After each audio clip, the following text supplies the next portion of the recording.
Chapter 9:19. Messengers. Why are you here?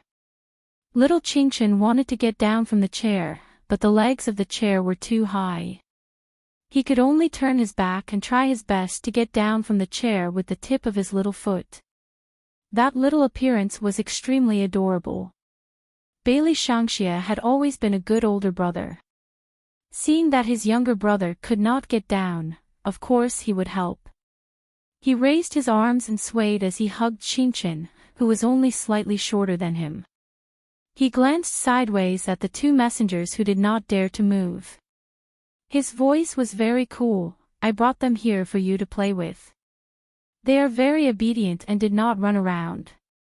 The messengers' thoughts were very complicated at this moment. They had been looking for an opportunity to escape, but they really did not dare to move because the other party was too tight on the rope. However, seeing that this child looked like a little prince and had black eyes, he probably would not like to play with messengers. What kind of joke was this? Other than the little devil, which child would treat them as toys, and even give them to others as, are there only two messengers? Two is too boring to play with. Wait a minute, is quantity the key? Two is not enough. Then how many do you want to catch to play with you? Before the messengers could finish their inner thoughts, Qingshan walked over with small steps. She bent down and poked their heads. She gave a serious evaluation. They are not very good looking. The messengers. This was completely different from what they had expected. Okay. Why did this seemingly gentle child have such a heavy taste?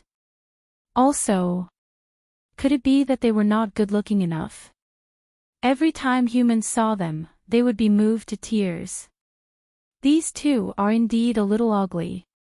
Next time, I will catch them. Bailey Shangxia's small face had always been very cool. He stretched out his hands and grabbed the two messengers. He was very strong. As long as he moved, the rope would tighten. This time, the messengers were completely obedient. Originally, they were hoping that when they saw a human child, they would let them go.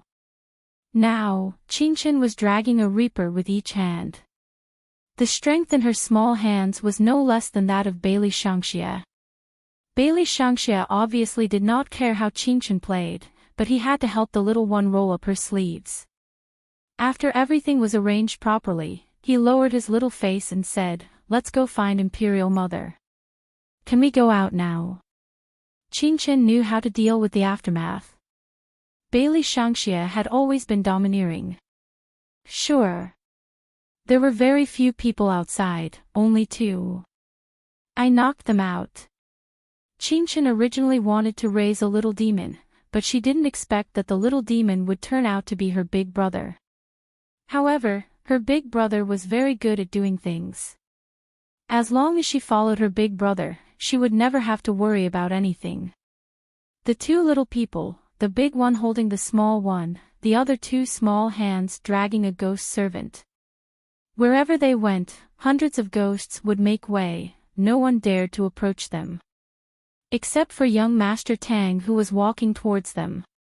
He was still wearing his military uniform. Looking at the two unconscious police officers at his feet, he tilted his head and lit a cigarette. He looked at the two little people in front of him with a smile. His gaze fell on Bailey Shangxia's scarlet eyes, and he raised his eyebrows. The first to react was Bailey Shangxia. Instead, it was the two ghost servants hiding behind them. They looked at young Master Tang in disbelief. Was this really a human? Why was the smell of blood on his body so strong? But he was indeed immortal. After killing so many people, he could still maintain his righteous aura and was impervious to evil. This kind of person was usually more terrifying than demons. Had humans become so terrifying? Sensing the trembling of the reapers, Bailey Shangxia raised his head and glanced at young Master Tang. His gaze was deep and serene. Then, as if he did not see young Master Tang, he continued to hold Qingshan's hand and walked forward. Young Master Tang smiled playfully. Then, he flicked the cigarette in his hand and followed behind the two little people. When the door of the interrogation room was opened, Helene Vivian saw this scene. Apart from her two precious sons, there was also a bright young Master Tang. Helene Vivian was not surprised that young Master Tang would appear. After all, in a sense, Helene Vivian was the one who told young Master Tang to deal with the aftermath. This was one of the procedures that had to be done after every mission. However, Helene Vivian did not expect that young Master Tang would come with the two little ones. What was going on? Helene Vivian raised her eyebrows at young Master Tang. Young Master Tang held a cigarette between his fingers and said with a smile that was not a smile, "I only heard that you have one son. What's the matter with the other one?" Helene Vivian was very calm. She reached out and hugged Bailey Shangxia and Helene Qingchen. "They're both mine. Red eyes, white skin." Young Master Tang put out the cigarette in his hand and casually found a chair to sit down. He crossed his legs and asked, "Vampire?" Bailey Shangxia replied coolly, "It's the devil." Young Master Tang nodded and said with a smile, "Wei Wei, so the man you slept with is a demon. Why did he fly a plane to find you with such fanfare? Is he dissatisfied with your skills?" Helene Vivian. She suddenly felt that the words of those rough men were much calmer. Compared to young Master Tang, everyone was very cute. Bailey Shangxia turned to look at Qingchen. There was understanding in his eyes. It turned out that they all described their father as a man who was slept with by their mother. Qingchen held her forehead with her small hand as if she had a headache. She turned her face and whispered in Bailey Shangxia's ear, "Beauty Wei Wei has always been positioning herself as a domineering president. Do you know what a domineering president is?" Bailey Shangxia nodded. He was also a child who had watched brainless dramas. When he thought of his father, he knew why his mother had such an illusion. In short, it was because his father was too shameless. However, Bailey Shangxia sized up young Master Tang. Who was this person? He seemed to be very familiar with his mother. If his father knew that his mother was very familiar with someone, the result wouldn't be good. But according to his father's personality, he would never do anything that would make his mother hate him. Moreover, this human looked different from normal humans. He seemed very smart and shouldn't be easy to deal with. Of course, young Master Tang noticed that Bailey Shangxia was sizing him up. But what really made him look up was Beligaju, who was walking behind Bailey Shangxia. Two equally outstanding men, but they were of different types. With just a glance, Beligaju roughly knew who this person was. He used to care a lot about this man. Even now, he still felt that this man was very annoying. However, a certain prince was two-faced. He didn't show any emotions. He didn't even look at young Master Tang when they brushed past each other. Instead, he directly hugged Helene Vivian's waist and kissed her forehead. He smiled and said, "The matter is settled. Let's go." Chapter 920. He used to care a lot about this man, and even now, he still felt that this man was an eyesore. However, His Highness was two-faced, and he didn't show any emotions. He didn't even look at young Master Tang when they brushed past each other. Instead, he put his arm around Helene Vivian's waist and kissed her forehead. He smiled and said, "It's done. Let's go." Helene Vivian felt that His Highness was too gentle. Was it because they hadn't seen each other for a long time? Helene Wei Wei nodded her head with a belly full of doubts, but she was actually obedient. After all, young Master Tang was here, which meant that the follow-up work was done. She believed that the information she collected was enough to bring some people to the surface, and young Master Tang was best at grabbing onto a thread and dragging everyone out.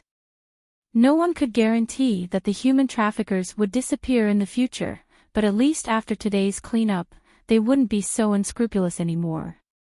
Hellion Vivian was thinking about business, so she couldn't help but look at young Master Tang for a long time. Beligaju watched from the side and narrowed his eyes. He tightened his grip on Hellion Vivian's waist, but the corners of his mouth were still curled up. "You don't want to go." Hellion Vivian didn't feel any pain, but she felt the strength. She looked up at His Highness, but didn't say anything. Then, she heard Beligaju's low voice. "I think this must be young Master Tang. Thank you for taking care of Hellion Vivian for the past few years.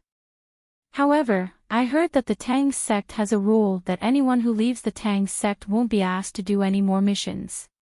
His tone was very polite, with a sense of alienation and indifference, but it was also very domineering. Young Master Tang watched from the side with a playful look in his eyes. "This time, I want to ask Hellion Vivian for help. You shouldn't mind." Before Hellion Vivian could say that she didn't mind, Qingchen tugged at her sleeve. "What?" Qingchen blinked her eyes and signaled for her to look at Beligaju's expression. In fact, nothing could be seen from His Highness' expression, but there was no trace of a smile in his eyes. This was the expression that Hellion Vivian was most familiar with. Although she didn't know why, Hellion Vivian could tell that His Highness wasn't in a good mood. Young Master Tang didn't mean to make things difficult for Hellion Vivian. He just wanted to see how much she cared about his comrades. That's right, they were comrades. Although it was a superior-subordinate relationship, it was closer than that. They had gone through life and death together, so their feelings were naturally different. Therefore, young Master Tang took a step back, still holding the cigarette in his hand. "It seems that you mind. Hellion Vivian, since someone has come to ask you to take responsibility, this mission will be the last one. The matter in Yungue district is not over yet, and there is still one person who hasn't shown up. With this gentleman's help, you should be able to solve the problem soon. After this, neither the Tang sect nor I will ask you to take on any more missions. Of course, if someone treats you badly, the Tang sect will also be a very competent family." This sentence was more or less a declaration of his position. This was also the reason why no matter how far the Tang sect's shadow had gone, as long as the Tang sect gave the order, they would come back. The devilish training would indeed make people very difficult to get close to. However, along the way, they had unknowingly changed from people who were very similar to each other to family. Hellion Vivian understood what young Master Tang meant, and so did Beligaju. His tone was very calm, but there was an innate sense of oppression. "No one will treat her badly." Young Master Tang believed this, but he didn't know whether to say that it was Hellion Vivian's fortune or misfortune to have met such a man, because no matter how he looked at it, he knew more about Hellion Vivian. The more he knew, the more he calculated, the more important it was. It was just like how he treated someone. Young Master Tang understood this feeling very well. He and Beligaju treated their lovers the same way. Therefore, as early as when Beligaju leaned over and kissed Hellion Vivian, he knew that this man not only had a background, but also his thoughts were very complicated. Young Master Tang never liked to be enemies with such a person, and of course, he wouldn't become friends with him. This was because he reckoned that young Master Tang didn't like him. However, this person was terrifying because he didn't show any hostility to him from the beginning to the end.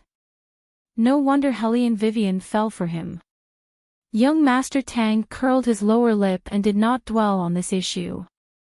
Instead, he looked at Hellion Vivian and went straight to the point. "There is another person in Yungue district who is the target of this mission, but this person is very smart. He didn't participate in the human trafficking, nor did he give Sixth Brother any convenience. However, every step that Lu Hongjiang took was guided by him. This person is now in the inner city, and will be transferred back to the capital soon. Don't let such a person go back, as there are other factors to consider after he goes back. Just get rid of him while he is still in Li City. What we lack most now is evidence, and this evidence will be handed over to you for investigation. Monkey and the rest are waiting outside the door. Firstly, they want to meet you, and secondly, they are very interested in the man you slept with. Since you entered the Tang sect, it seems that you haven't had a holiday. You can take advantage of this time to go on a honeymoon with public funds. All the expenses will be paid by the Tang sect. Okay. Hellion Vivian had always been very interested in public funds. What's more, since they were already here, it would be fun to go to Lee City on the way. She could also connect with her two sons.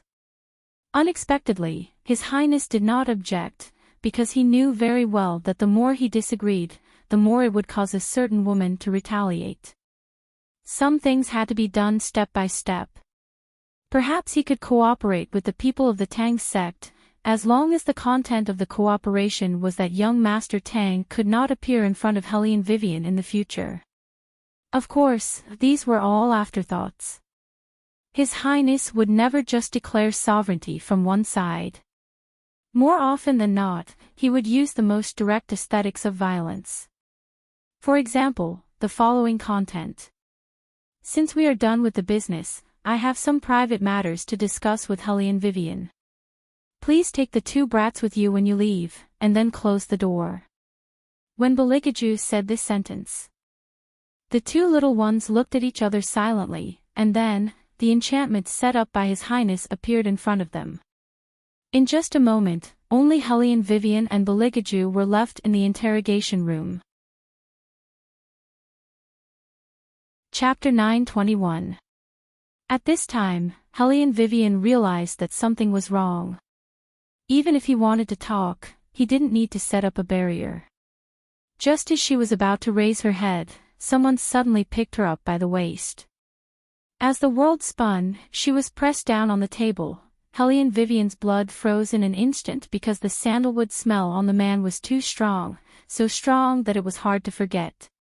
Bailey Jia Ju wrapped his arm around her waist in a familiar manner. He only used force to pull, then pushed again. His arms supported himself on the wooden table, trapping her entire body between his chest and the wooden table. He sneered word by word. Just like that, a man's breath slowly slipped past her ears. He was very close to her, so close that she had no choice but to continuously retreat in order to avoid the invasive aura on his body. Hellion Wei Wei was forced to raise her head. A pair of incomparably sharp black eyes just happened to meet hers. Those black eyes were exactly the same as in her memory, shining with light. Even in the darkness, they could still accurately find the prey, as firm and awe-inspiring as that night. You seem to be very obedient to your benefactor. Bailey Jia Ju smiled. His gentle voice revealed a magnetic charm that could captivate one's heart and soul. His eyebrows and eyes were full of unbridled elegance. His expression was elegant to the peak. His smile and frown were like a brilliant neon in full bloom. This is not a good sign because it will only make me want to lock you up. So, you better be obedient, okay? Hellion Vivian felt her claws being grabbed by someone. After so many years, she had the illusion that she was being kept in captivity again. Then, before she could react, Beligaju had already lifted her whole body, and even her chin was pinched by him. She had no choice but to open her mouth and let his tongue sweep through her mouth. Hellion Vivian only felt that her tongue was going to be numb from his sucking, but he still refused to let her go.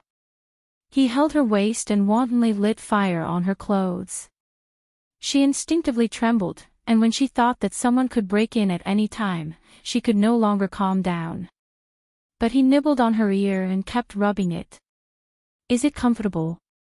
He smiled wickedly as he slid his hand down to her neck. His fingers gently stroked back and forth as he held her back with one hand. In a voice that only the two of them could hear, he said, "Too bad this isn't a good place to do things." Hellion Vivian's legs were extremely weak. If it wasn't for him supporting her, she suspected that she would have collapsed to the ground like a puddle of water. She might as well just lie in his arms. He was happy to see her like this. He pulled her into his arms, wrapped her up horizontally, and strode out of the interrogation room. Outside the barrier, other than the two little ones, there was also a group of rough men.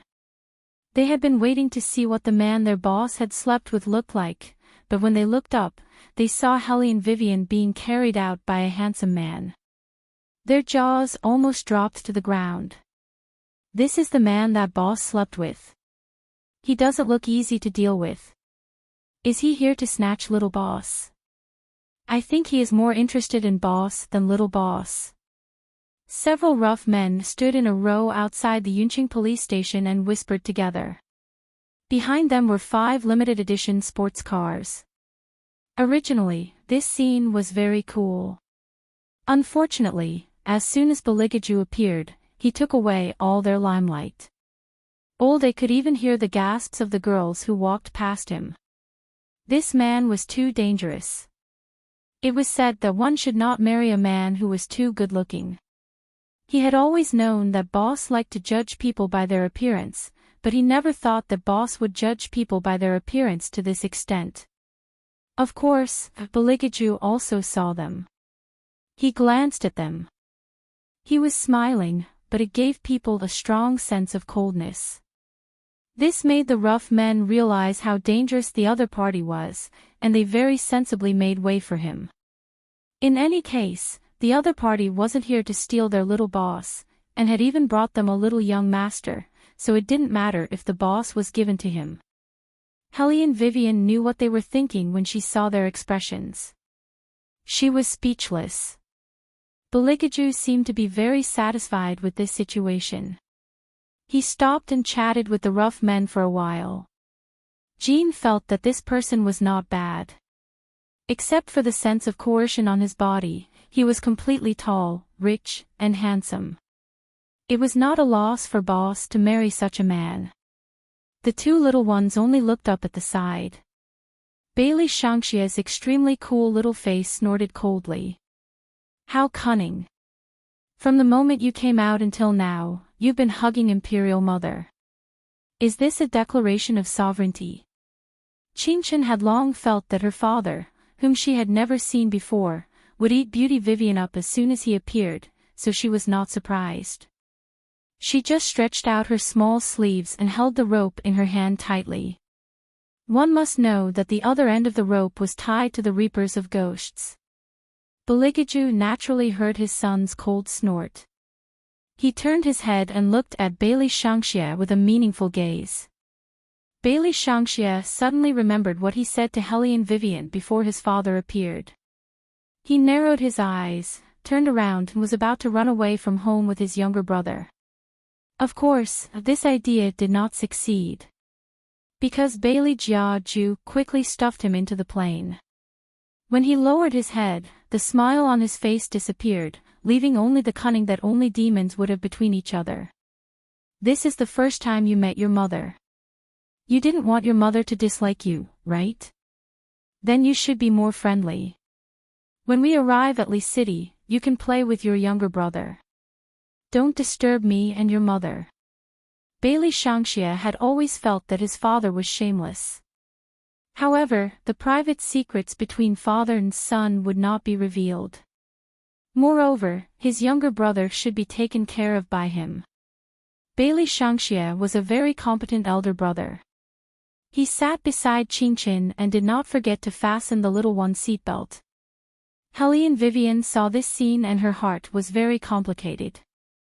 In the beginning, she had tried to go back, but not everyone could tear apart time and space.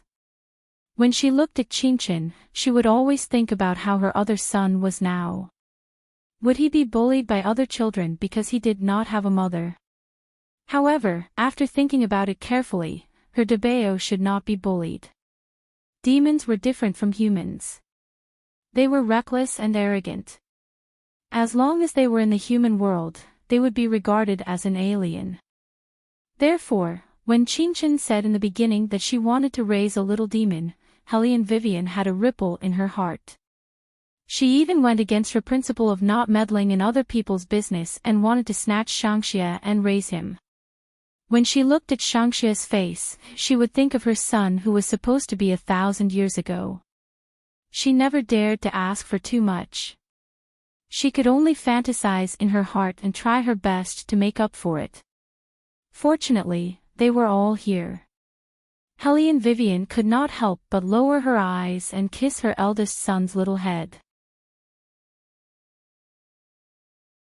Chapter 922. Bailey Shangxia did not expect that Hellion Vivian would do such a thing.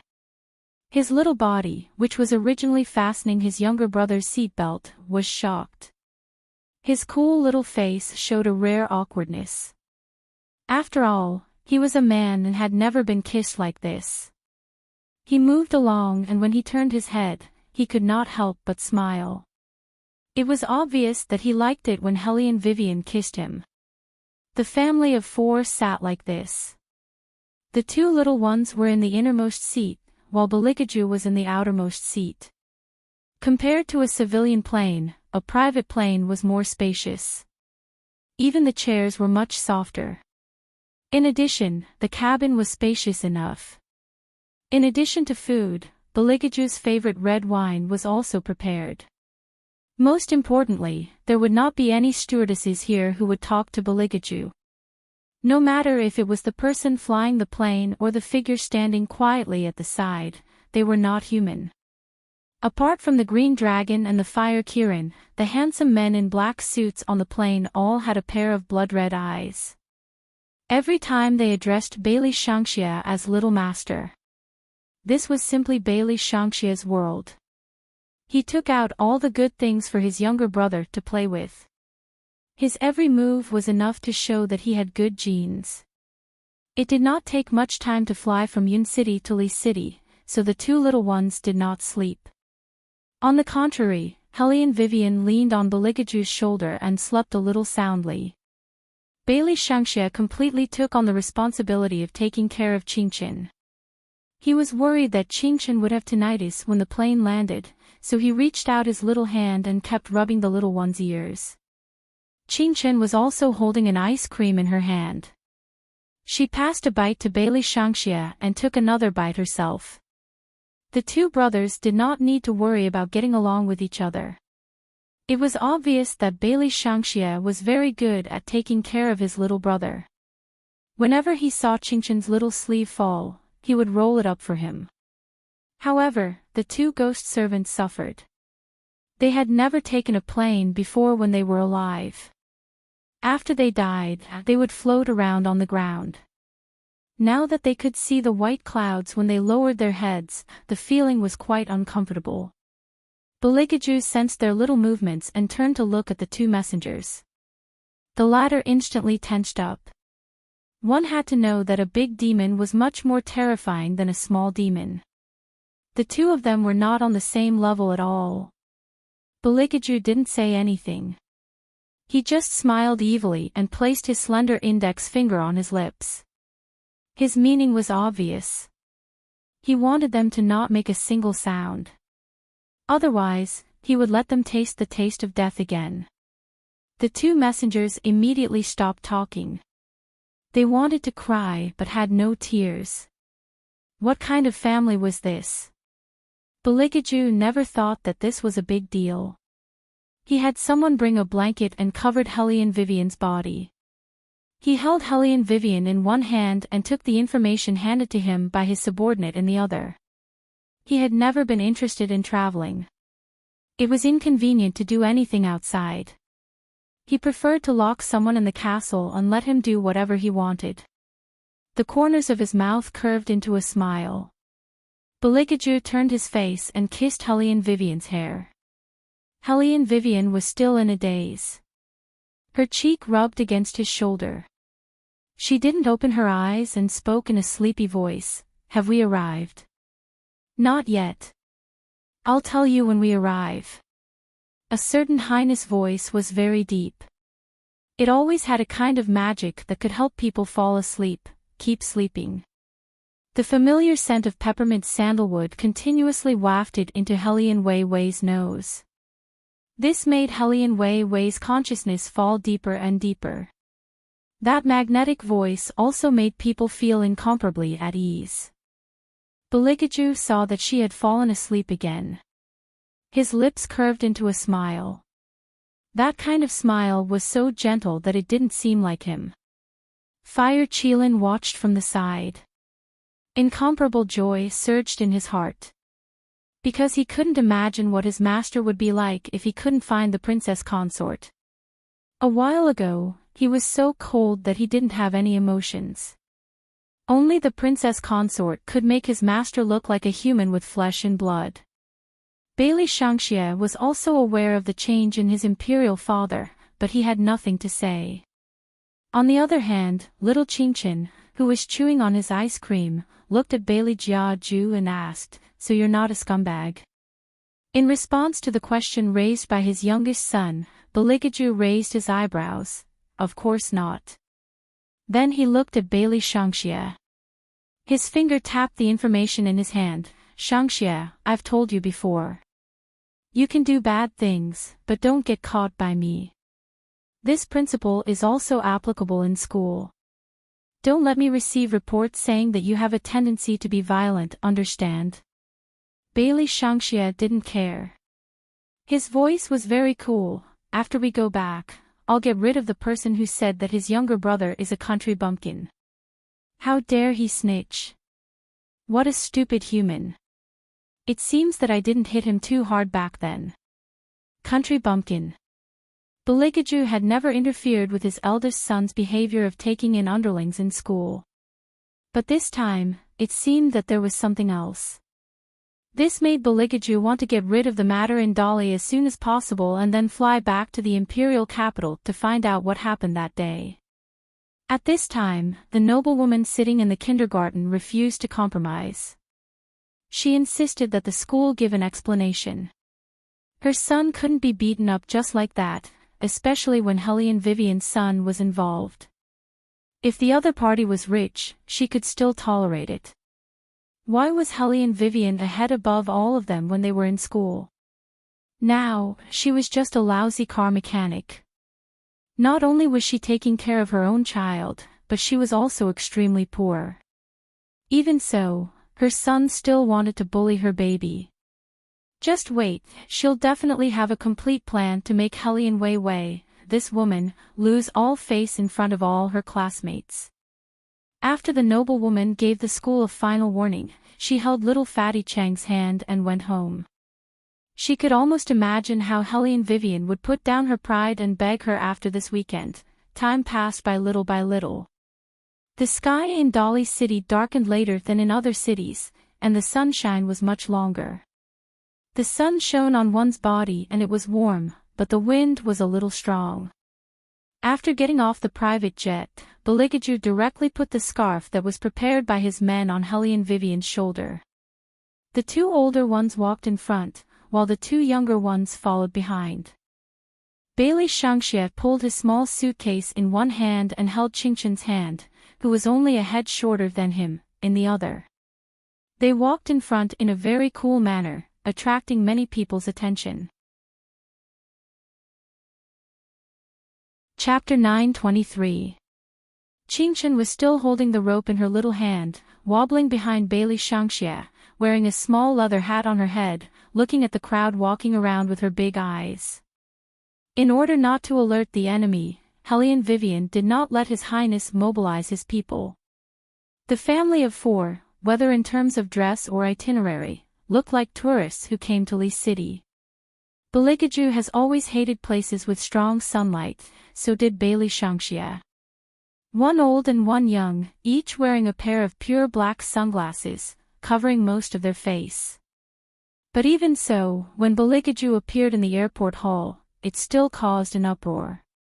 Whether it was in ancient times or modern times, he was like a natural light. Even in the crowd, his slender and tall figure could catch everyone's eyes at the first moment. Short silver hair, pure black sunglasses, a side face so white that women can't compare, and a handsome angular face, almost made the people who came to the airport to take the plane almost wonder if a superstar has come. However, even a superstar may not have the aura of this person. Only when he wore the latest trench coat, it seemed to show the essence of the noble and ascetic. His legs were very slender, and he was tall. From this angle, only his tall nose and perfect thin lips could be seen. Bailey Shangxie was by his side. The father and son were very cool, a bit like a vampire aristocrat who came out of the TV. If you think that His Highness will carry the luggage, you are wrong. Throughout the whole journey, looking from afar, you can see an extremely handsome man walking slowly forward, followed by Hellion Vivian with long legs and long hair, pulling a large suitcase. Even Bailey Shangxie couldn't stand it. He always knew that his father was very shameless, but he didn't expect him to be shameless to this extent, even letting his mother carry the luggage. Beligaju didn't care what his son thought. For him, ordering Hellion Vivian around was also a kind of pleasure, because it was convenient for him to do other things. For example, when she was carrying her luggage, he could feed her a mouthful of water. It was just like raising the little phoenix back then. As Bailey Jiaju thought about it, in a place where Hellion Wei couldn't see, the corners of his mouth slowly curved up a little. His slender fingers twisted open the bottle cap, and his movements were natural as he handed it over to Hellion Wei. Hellion Vivian didn't feel that there was anything wrong with what she was doing. She pulled the suitcase happily. When she was thirsty, Beligaju would stop and let her drink some water. His Highness obviously didn't like this place, and so did Bailey Shangxie. As soon as they stepped out of the airport and the sun shone on them, they both frowned at the same time. Their expressions were practically synchronized. Hellion Vivian found it funny. She reached out and held His Highness's hand. "Isn't it too hot?" "Yes." Beligaju's voice was a little muffled. It was still low and cold, but it was different from when he was in front of others. "There are many people, and the sun is also very hot." Bailey Shangxie looked at his father disapprovingly. As a demon with a divine sense, how could he be afraid of the sun? He could obviously put up a defense by himself, but he just had to show weakness in front of his mother. He finally knew why his mother defined him as a domineering president. It was because a certain someone's shamelessness had far exceeded his imagination. He was simply unscrupulous. In some aspects, the father and son were very much in sync. After noticing Bailey Shangxie's gaze, Beligaju slowly glanced over. That gaze was filled with a meaning that only the father and son could understand. Bailey Shangxie wasn't interested in exposing his father's trick, so he turned his head and continued to roll up Qingqian's sleeves. Hellion Vivian also felt that the sun was too hot, so she simply used a scarf to prop up the shadow. Qingqian was even more thorough. Her small body moved forward and blocked Bailey Shangxie's entire body.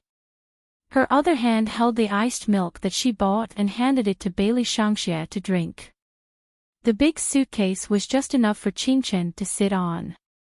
Beligaju thought for a moment, then picked up Qingqian with one hand and threw her on top. Then, he signaled Bailey Shangxie to push it. He had never seen such a relaxed father. Fortunately, Bailey Shangxie was very reliable. As the most frightening little master in the demon world, pushing a suitcase was a piece of cake. In order to prevent Qingqian from falling, Bailey Shangxie considerately used his other small arm to cross in front of the suitcase. That cool little face was full of seriousness. Hellion Vivian was left with only a small suitcase in her hand. She had no problem carrying it with one hand. Since they were disguised as tourists, they couldn't ride the BMW Tomahawk or drive a sports car. And the others all stayed in place and waited for orders. They would only appear when needed. The accommodation was also booked in advance. It wasn't a big hotel, but a local hostel. Everything was to better understand Li City. Before Hellion Vivian came, young Master Tang gave her a document. The document showed that there was once a university student who wanted to report something on the internet. But before she could explain the matter clearly, the university student disappeared. Helly and Vivian could only start an investigation based on the university student's last appearance. An international hostel with a good reputation. Helly and Vivian believed that there would be no problem with this hostel. But at least they could know the range of activities of the missing university student there. There were many taxis outside the airport. Helly and Vivian reached out and stopped one. She took the two little ones to sit in the back seat. Beligaju sat in the front with his long legs, exuding a noble aura. When the taxi driver saw them, his eyes suddenly lit up. While driving, he talked about the local customs of Lee City. He turned his face and asked, "It's your first time in Lee City, right? Have you found a good place to stay?" Beligaju didn't speak. He only turned his head and glanced at him. With just a glance, the taxi driver immediately stopped talking. He didn't know what he felt at that moment. It was as if his whole soul was about to be taken away. Fortunately, he came back to his senses in time. His palms were still sweaty, and there was an unknown fear in his heart. Did he see wrongly? How could this person's eyes be red? Now that the noise was gone, Bailey Jiaju turned his head and looked out of the window through his sunglasses. However, his hand was placed on the car window. His silver hair was blown away by the wind, revealing his bright and clean forehead. He was born with an air of nobility. No matter what kind of vehicle he was on, his casual movement was like taking a picture of a poster. Chapter 924. The taxi driver calmed down with lingering fear. Seeing this, Helly and Vivian chuckled and said, "I've booked a place to stay, but I don't know how to arrange the itinerary." Hearing this, the taxi driver immediately said, "I know a good travel agency here. You're going out as a family of 4, so don't play by yourself. It's very convenient to sign up for a group trip. One person costs 150 yuan a day, and you can visit 2 scenic spots." "Oh. That's not bad." Helly and Vivian's eyes flashed, and there was still a smile on her lips. "Which travel agency?" "Let's go and have a look when we're free." The taxi driver was very enthusiastic. "It's right in front. I'll take you there in a while, but your inn is not very good." "Why did you book the North Gate?" "The South Gate is the busiest." "Do you need me to recommend an inn for you?" "It costs 80 yuan a day, much cheaper than the one you booked." "That won't be necessary. We've booked a special family room. Children will like it." Helly and Weiwei sounded like she was just chatting. However, Qingchen knew that with Beauty Vivian's personality, she would never chat with anyone. The taxi driver didn't insist. With a smile on his face, he gave a very warm and good impression. "The travel agency is in front. You can take a look at the itinerary. If you're satisfied, I'll pick you up tomorrow." "You'll pick me up?" The driver is also responsible for picking up tourists. Helly and Vivian raised her eyebrows. The taxi driver smiled and said, "We're all from the same company, so we can pick up tourists for free. Don't worry, everything is very formal. If you don't want me to pick you up, you can go to the designated place and take a taxi yourself. It's not convenient for your family of 4 to live in the North Gate." Helly and Vivian smiled and didn't say anything more. After getting off the taxi, they saw a local travel agency. The decoration was very formal, and it specialized in picking up individual tourists. Many people were buying tickets, and the price was very affordable. Helly and Vivian hadn't stopped thinking since she walked into this travel agency. Because in the information given to her by young Master Tang, it seemed to vaguely mention that the missing female college student had also signed up for this travel agency. She had been missing for a long time, and in this situation, she must be dead. But why did she go missing? Where did she go missing? It was all a mystery. There was an explanation from Lee City. Nowadays, there were too many university students who came out to travel on a budget. It was common for them to go missing by accident. There were also those who ran into danger while trying to escape the fair and took the small path up the mountain, never to come down again. Yes, that was correct. Indeed, such a situation would occur. However, the more this was the case, the more Helly and Vivian felt strange. This was because this missing college student was not a poor traveler. Although she had booked a youth tour, it was a special room, and the price was not cheap. Moreover, she had flown all the way here and even signed up for a tour group. No matter how she thought about it, there should not be an accident. The family of the female university student thought so too, so they had been asking for an answer from Lee City. The answer was given, but it was even more infuriating than the first one. In general, it was about a girl who was overjoyed when she arrived at Lee City. She wanted to have a beautiful relationship but was accidentally sold by someone and so on and so forth. The continent had always been like this. Many people had never truly respected women. A girl had been raped. They would say that this kind of thing was simply a matter of one's willingness to be beaten and one's willingness to be beaten. A girl dressed up so beautifully in the middle of the night, wasn't she looking for trouble? Fuck your willingness to be beaten and one's willingness to be beaten. A girl dressed up to make herself happy. Why should she be raped just because she was pretty? When Helly and Vivian saw this excuse, her fingers clenched the information in her palm. It was because of this that she wanted to investigate this case thoroughly. She could understand the feelings of a family member. No mother would want her daughter to be talked about like this. The missing victim was obviously her own daughter, but she had to be slandered like this. Even the reason given was so chilling. Helly and Vivian lost her mother when she was young, so when she saw the information about a mother who ran from the capital to Lee City for her daughter, back and forth trying to get an answer, Helly and Vivian made up her mind at that time. She must give the other party a perfect answer, even if the answer would hurt her more. However, Helly and Vivian knew that sometimes, a mother just wanted to know what happened to her daughter. Helly and Vivian thought of this and closed her eyes. When she opened them again, she was already shrewd. Before she walked to the counter of the travel agency, she was warmly stopped by a tour guide and asked if she needed any help. Since she was a tourist, of course, she had to ask about the scenic spots. Fortunately, Helly and Vivian was very concise.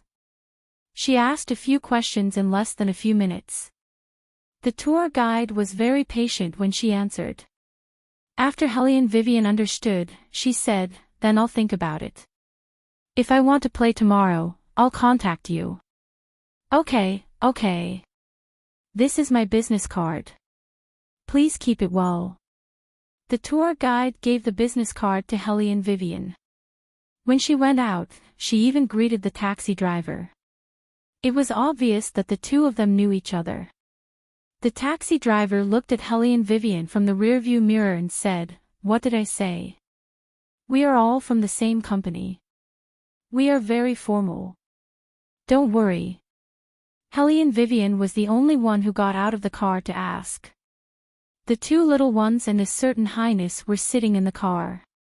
They didn't even listen to the driver's words. When they arrived at the place where they lived, Bailey Shangxia smiled at the driver.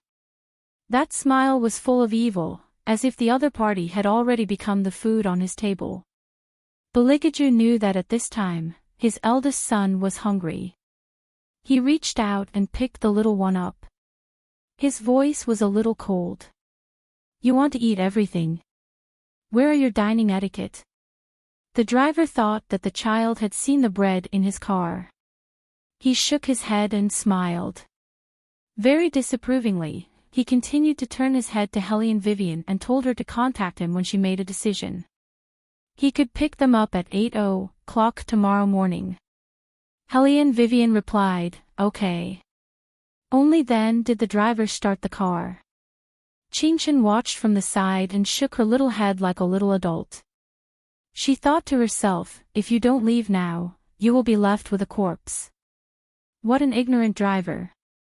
He actually dared to ask the family of 4 to sign up for a group tour. He could imagine what kind of scene would be tomorrow. He had to prepare more chocolate so that he could sit by the side and eat chocolate while watching the show. On the other side, Bailey Shangxie was not angry that there was no food. He turned around coolly and held Qingqin's hand. In his heart, taking care of his little brother was more important than eating. Chapter 9:25. Helian Wei Wei finished checking in and conveniently took her luggage upstairs. As a result, His Highness was once again looked down upon by others. Under everyone's piercing gazes, a certain highness walked up the stairs with a clear conscience. In fact, the luggage was nothing to Helian Vivian. If it was really heavy, Beligaju wouldn't have asked her to carry it. Since Helian Vivian performed very well, His Highness was prepared to give her a very beautiful surprise tonight. Helian Vivian didn't know what His Highness was thinking. If she knew, her mood would definitely be indescribable. Because what His Highness described as a pleasant surprise, to Helian Wei Wei, was usually a shock. Helian Vivian didn't need to worry about the 2 little ones. The family room was on the 2nd floor. It was a beautiful small attic. The room was very large and had an ancient style. It leaned against the mountain, and one could overlook the ancient city when they opened the window. The small leather suitcase in Bailey Shangxia's hand had been taken up by Helian Vivian. He was only responsible for holding Qingqin's hand, who was still a little shaky when she walked. As a good brother, Bailey Shangxia was very attentive to Qingqin. He was afraid that Qingqin would fall, so he almost followed by Qingqin's side. His short legs moved forward like a little gentleman. He turned around and held Qingqin's hand as they walked up the wooden stairs step by step. Compared to Bailey Shangxia, His Highness was really a stark contrast. In the family room, the children were prepared with wooden bunk beds. Bailey Shangxia was sleeping on the top bunk. In a flash, he sat on the top bunk and placed his little pillow properly. Then, he helped little Qingqin change his clothes, buttoned up his shirt, and prepared all these things before heading out for dinner. In the past, Qingqin always wore her own clothes. She couldn't fix her sleeves properly. Now, she sat on the bed obediently and stretched out her small arms for Bailey Shangxia to help her.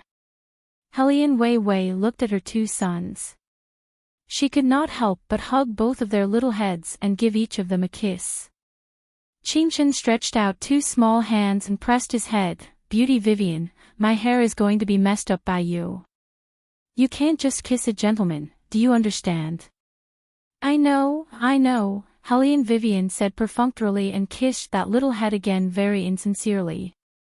Qingqin still liked how close Helian Vivian was to him.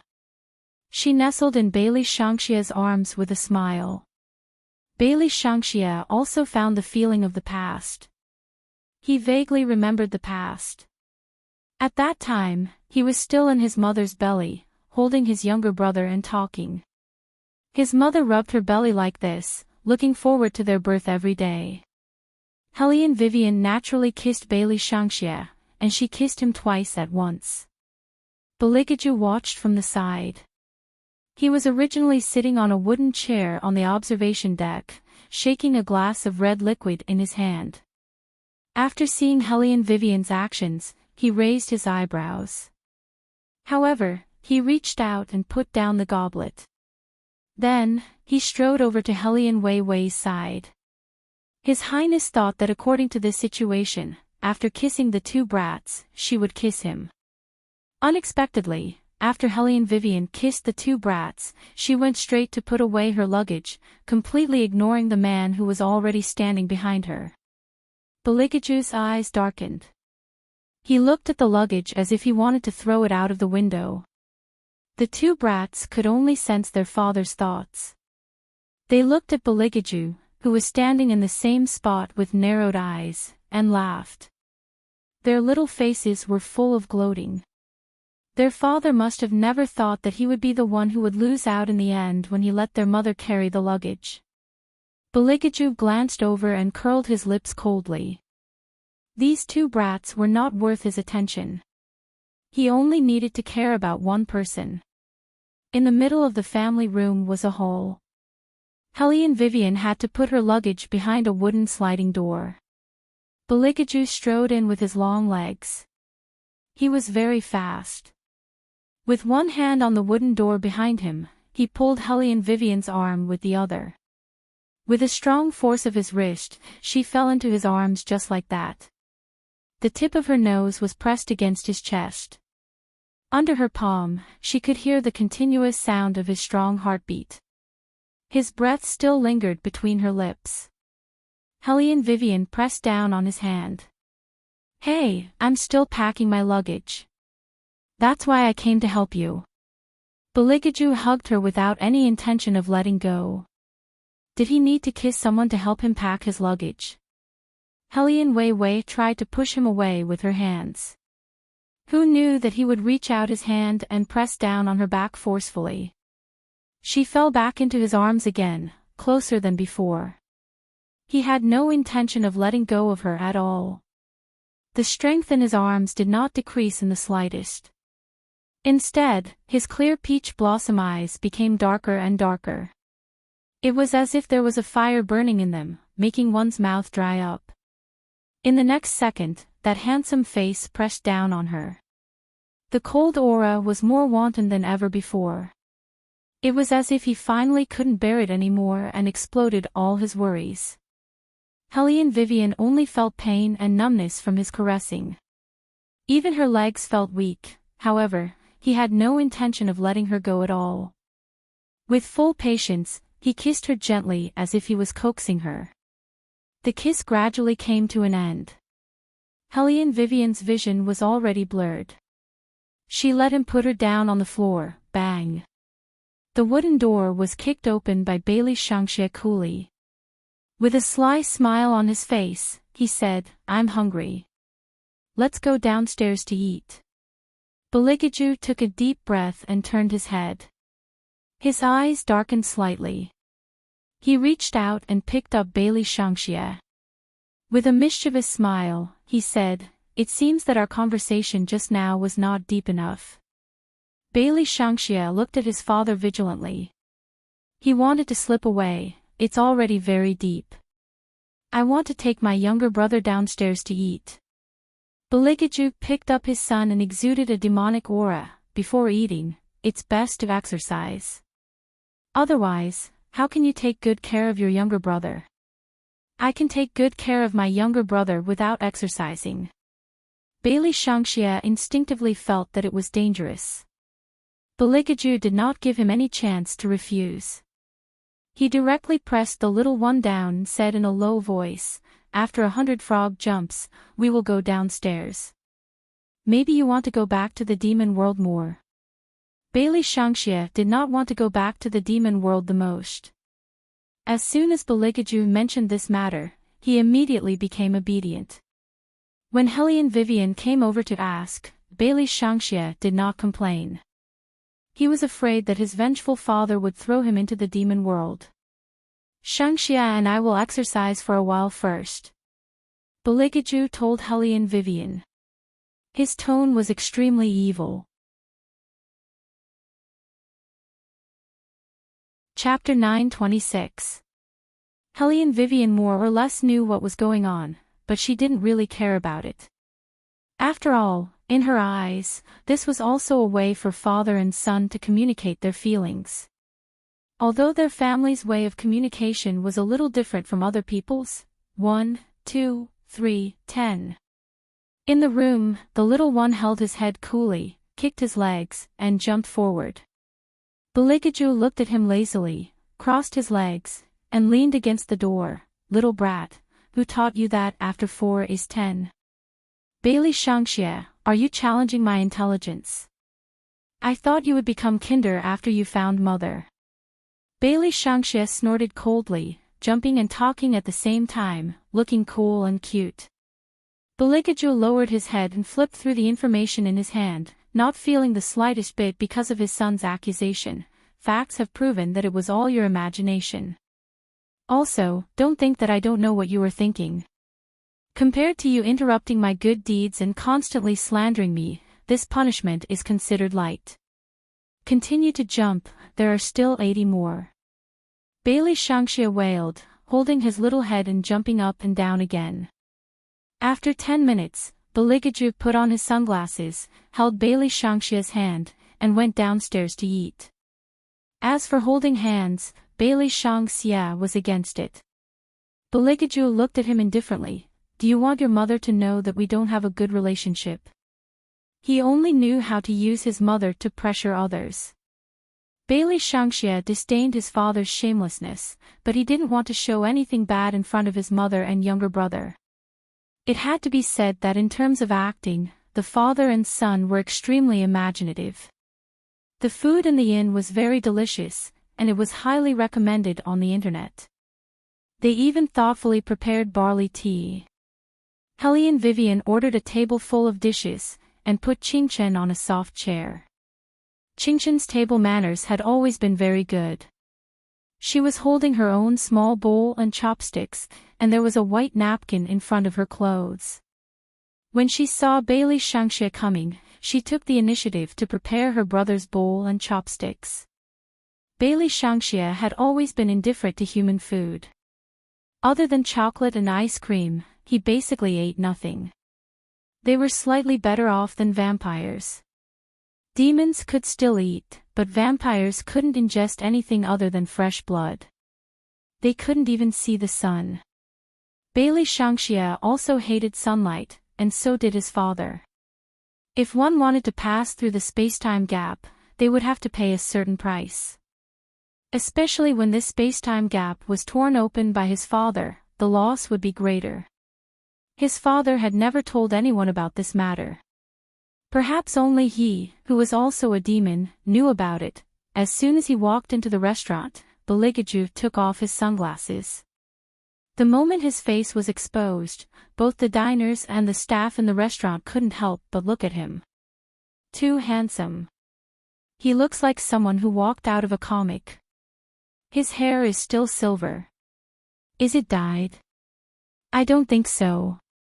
He should be a mixed blood. Look at his child's eyes. They are red and bright, like gems. Are all the children overseas so good-looking? You didn't see the child's mother. When I was serving the dishes just now, I took a look. Oh my God, she is so beautiful. She has no makeup on. She is super nice. When she was ordering, she kept smiling at me. She is very elegant. Also, she is with her little son. He is tying the napkin by himself, just like a little prince. This is a winner in life. Not only is her husband handsome, but her 2 sons are soft and cool. Oh my God, this woman must have saved the galaxy in her previous life. Helly and Vivian had always been good at self-restraint. When she heard the girls talking like this, she turned her head and smiled at them. That kind of smile seemed to obscure her gender, with a different kind of evil charm. The girls had a better impression of her. They were eager to take photos of this family of 4. But when they pressed the button to take photos, their phones all crashed at the same time. It was as if all the power was suddenly taken away. It was very strange. All their attention was on their phones, so they didn't notice that when Bailey Jiajue put down the wine glass in his hand, there was a flash of light in the bottom of his eyes. Bailey Shangxia didn't care who took photos of him. Anyway, his first thought after coming to modern times was that he wanted to be a superstar in the future. Since he wanted to be a star, of course, he had to get used to various kinds of cameras. However, he was very clear in his heart that with his own father's possessiveness, he would never allow his mother to be taken photos of casually. Helly and Vivian, as before, buried her head and ate. Her whole little face was bulging. When she saw delicious food, she would always put it on Beligaju's plate. Beligaju couldn't eat more than 2 mouthfuls. His arm was on the back of her chair. Most of the time, he was putting food on Vivian's plate. His posture was indescribably gentle. The two little ones ate very well, especially Chin-Chin, who was biting the small ribs in her mouth. She looked very cute. Bailey Shangxia's job from beginning to end was to roll up his little brother's sleeves. After dinner, Helly and Vivian took the adults and the two little ones into the ancient city for a walk. The ancient city of Lee City was very beautiful, especially at night. There were all kinds of lights and feasts. There were all kinds of snacks, indescribable small shops with ethnic characteristics, and melodious songs in the Westerner Street. Little Chin-Chin had eaten too much for dinner. He kept rubbing his little belly and swaying as he walked. Bailey Shangxia held her hand. From time to time, he lowered his head and said a few words to his little brother. The two little ones whispered in each other's ears. The general content of the conversation was that when they returned to the kindergarten, they must accept a lot of underlings. Little Chin-Chin concurred in agreement. Helly and Vivian listened in the front and was very confused. Why did she always feel that her sons were raised astray? The two little ones were very obedient. Chin-Chin encountered a large dog on the road. Suddenly, she stopped and ran towards Helly and Vivian. Beauty Helly and Vivian, Xiao Hei hasn't been out recently. Helly and Vivian didn't say anything. Beligaju narrowed his eyes, then reached out and pinched his eldest son's ear. A black earring used to suppress the magic appeared on Bailey Shangxia's earbone. Almost instantly, a demon dog with black fog all over its body appeared in front of Chin-Chin. Its hair was black and dense, like a mixed-blood Tibetan Mastiff. It immediately attracted the attention of the people on the street. The demon dog was very obedient to its little master. It followed the two little ones obediently throughout the whole process, never leaving their side. Right at this moment. Chapter 9:27. There was a commotion in front of them. It seemed like someone was fighting. It sounded like it was because of a tourism dispute. Helly and Vivian's eyes paused for a moment. She raised her eyes and looked in the direction of the commotion. Usually, it wouldn't be serious in this place. After all, it was a key scenic spot and was protected. However, the situation was a little bad. Because it would take some time for the police to arrive, the situation would be a little difficult to control. It was like a family of four was traveling, but unlike Helly and Vivian and the others, there was an old lady in the other party's camp. The old lady was so scared that her face turned pale. She was afraid that her son would be beaten, so she kept saying, "Forget it, forget it." The other group of people were like bandits. They looked at the middle-aged man in front of them arrogantly. Although they lowered their voices, they could be heard around them. "I'm telling you, don't be a busybody. Otherwise, we won't let you out of this place." The middle-aged man's conditions should be considered well off. He was wearing a suit, and his face was red as he said, "Call the police." When the leader heard that he was going to call the police, he surrounded him even more tightly. Not only did he beat him, but he also wanted to kick the old lady aside. However, just as that person raised his hand to kick the old lady, someone grabbed his arm. It was Helly and Vivian. She looked at the man, and there was a cold light in her eyes. "You even hit an old lady. Are you still a man?" The leading man turned his head and looked over. Originally, his face was full of fierceness, but after seeing Wei Wei's appearance, in a flash, it became ambiguous. With a teasing expression, he made a yo sound and wanted to turn his hand around and touch the back of Wei Wei's hand. But before he could do that, his whole body froze. Three figures stood in front of him. One was big, and two were small. All of them were looking at him with the same gaze. There was a faint light in their eyes, like sticky blood flowing in them. The man didn't know why, but he had the illusion that he was nailed to a chopping board and would be cut into pieces at any time. Very soon, almost in the next second, he realized that it wasn't an illusion. This was because the eyes of the person standing in front of him were really blood red. The enchanting aura hidden in the darkness slowly dispersed from his eyes. His handsome face was so pale that there was almost no trace of blood. The fangs that represented evil grew in his mouth. The cold aura that was filled with dense killing intent spread out from his face that was shrouded in black fog. A bloodthirsty cruelty filled the air. That person's mouth still had an evil smile. His voice was low like a beautiful melody. "Do you want to die?" The leader shuddered at first. After all, the evil aura coming from Beligaju was too heavy, so heavy that no one could bear it. But soon, that person snorted coldly, because he had already seen the auxiliary police coming from a distance. In Lee City, no one had ever dared to say such words to him. He was someone who had connections with that person, so who wouldn't give in to him? Even if the other party was a foreigner, they would have to listen to him in Lee City. "You better get out of my way. Don't be a busybody. Who doesn't know how to say harsh words? You still ask me if I want to die. Let me tell you, if you dare to interfere in this matter today, don't even think about leaving Lee City. I have people above me, be careful not to kill you." The man's face was full of fierceness. Beligaju smiled. Without saying anything, he directly stretched out a pale and colorless palm. In a strange posture that tore through the darkness, he went straight for the man's neck. Coldness was the first thing that entered the man's mind. Then, it was pain, and finally, it was panic. This was because he was being strangled by the neck and was lifted into the air. The feeling of his feet leaving the ground made him lose his center of gravity in an instant. His lips began to tremble slightly. Fear filled his eyes. He hissed and gasped, let go." Because his throat was tightly strangled, it was extremely difficult for the man to even open his mouth.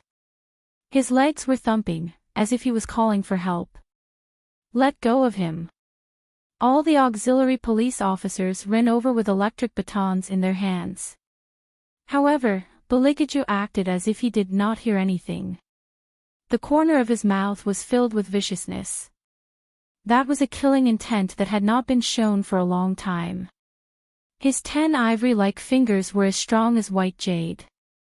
With a cruel and irresistible force, he tightly squeezed the man's neck, making it hard for him to budge. Perhaps this was the once famous overlord who ruled over the demons.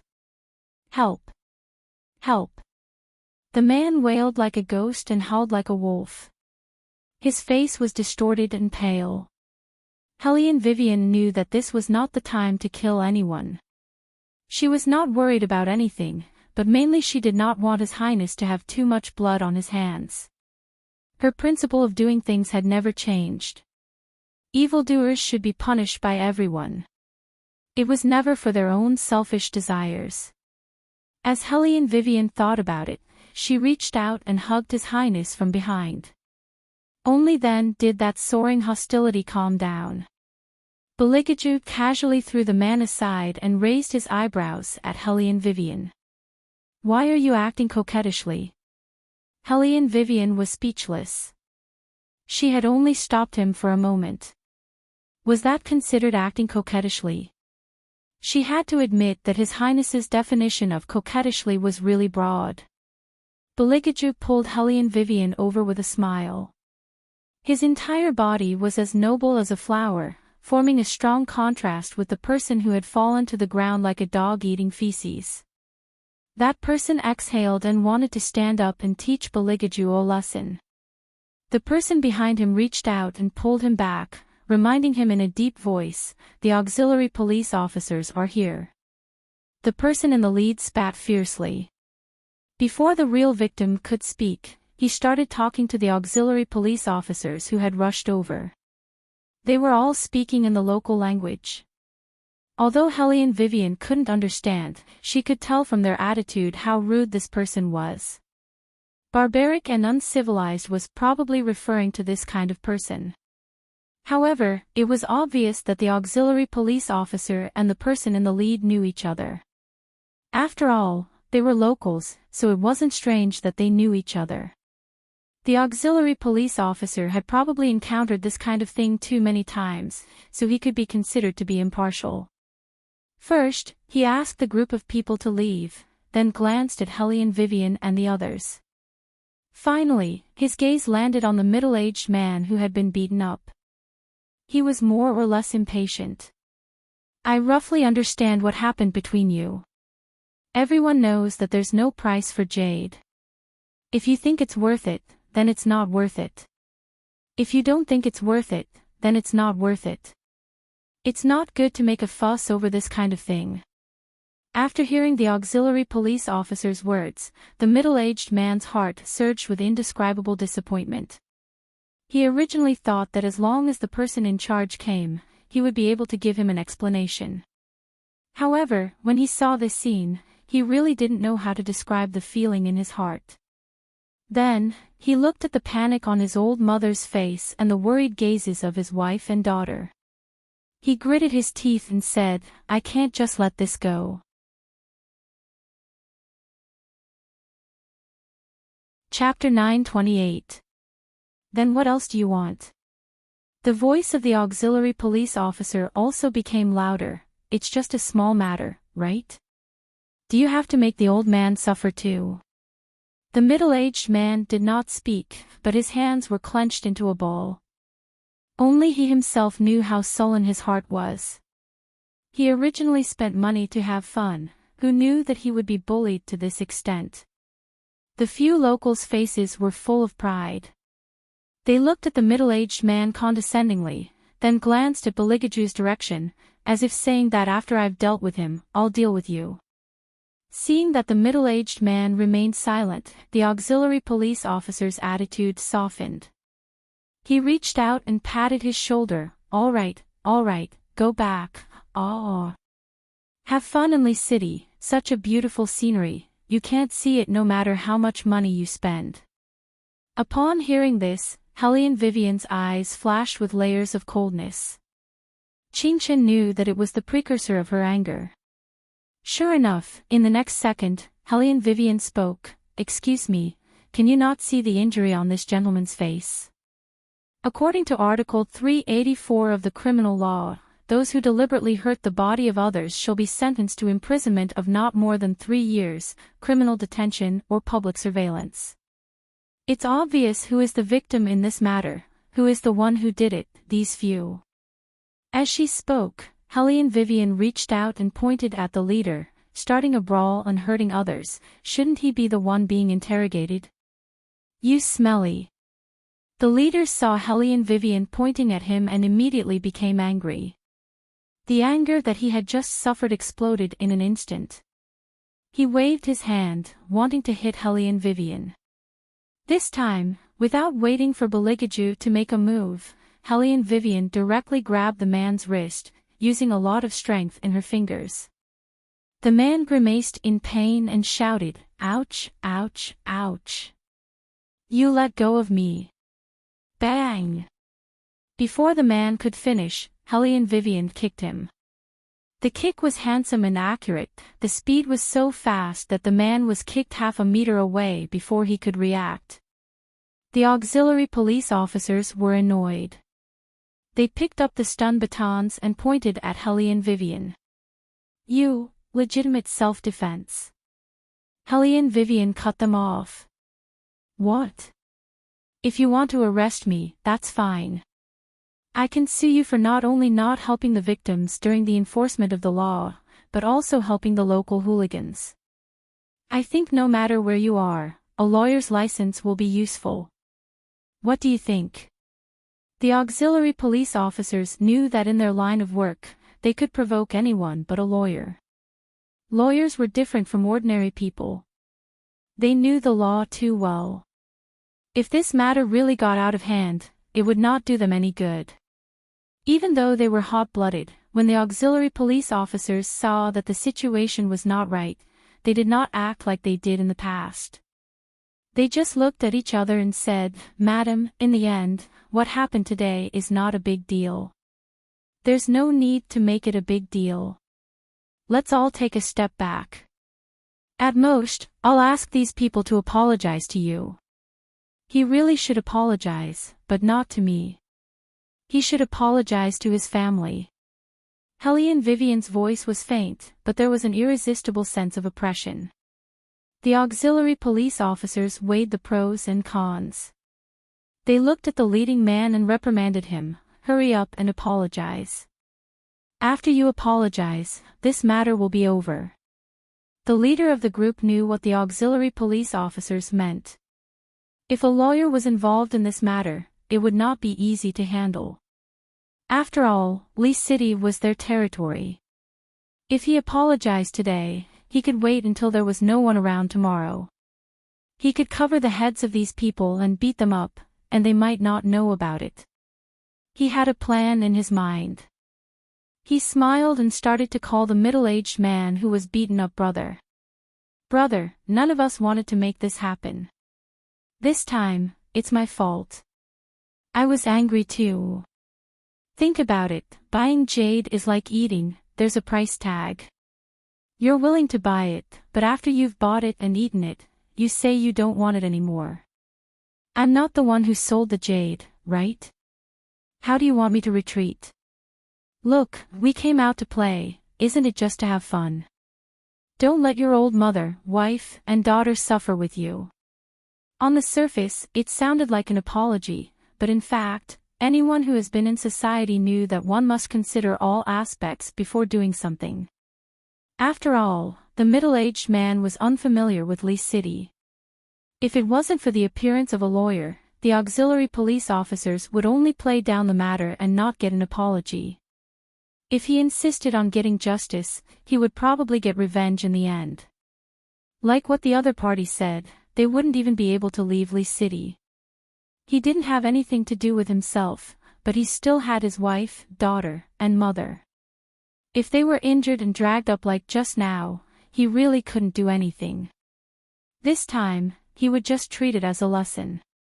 The middle-aged man reluctantly agreed to reconcile, and this matter finally came to an end. But it was obvious that those people were eyeing Helene Vivian and the rest. When the high school student and the old woman who bought fruits saw this, they whispered to Helene Vivian and the rest to leave as soon as possible. It would be best to leave today. Otherwise, when the auxiliary police officers were gone tomorrow, this group of people would have no scruples and would definitely find trouble with them. They were all locals, but the difference was obvious. Helene Vivian liked the ancient city of Lee City very much. It made people feel comfortable, and some children and old people were also very warm and honest. But there were some phenomena that she had to pay attention to. Perhaps, this could be a breakthrough. Helene Vivian's eyes flashed, she carefully connected all the information in her mind, and seemed to have gotten some answers.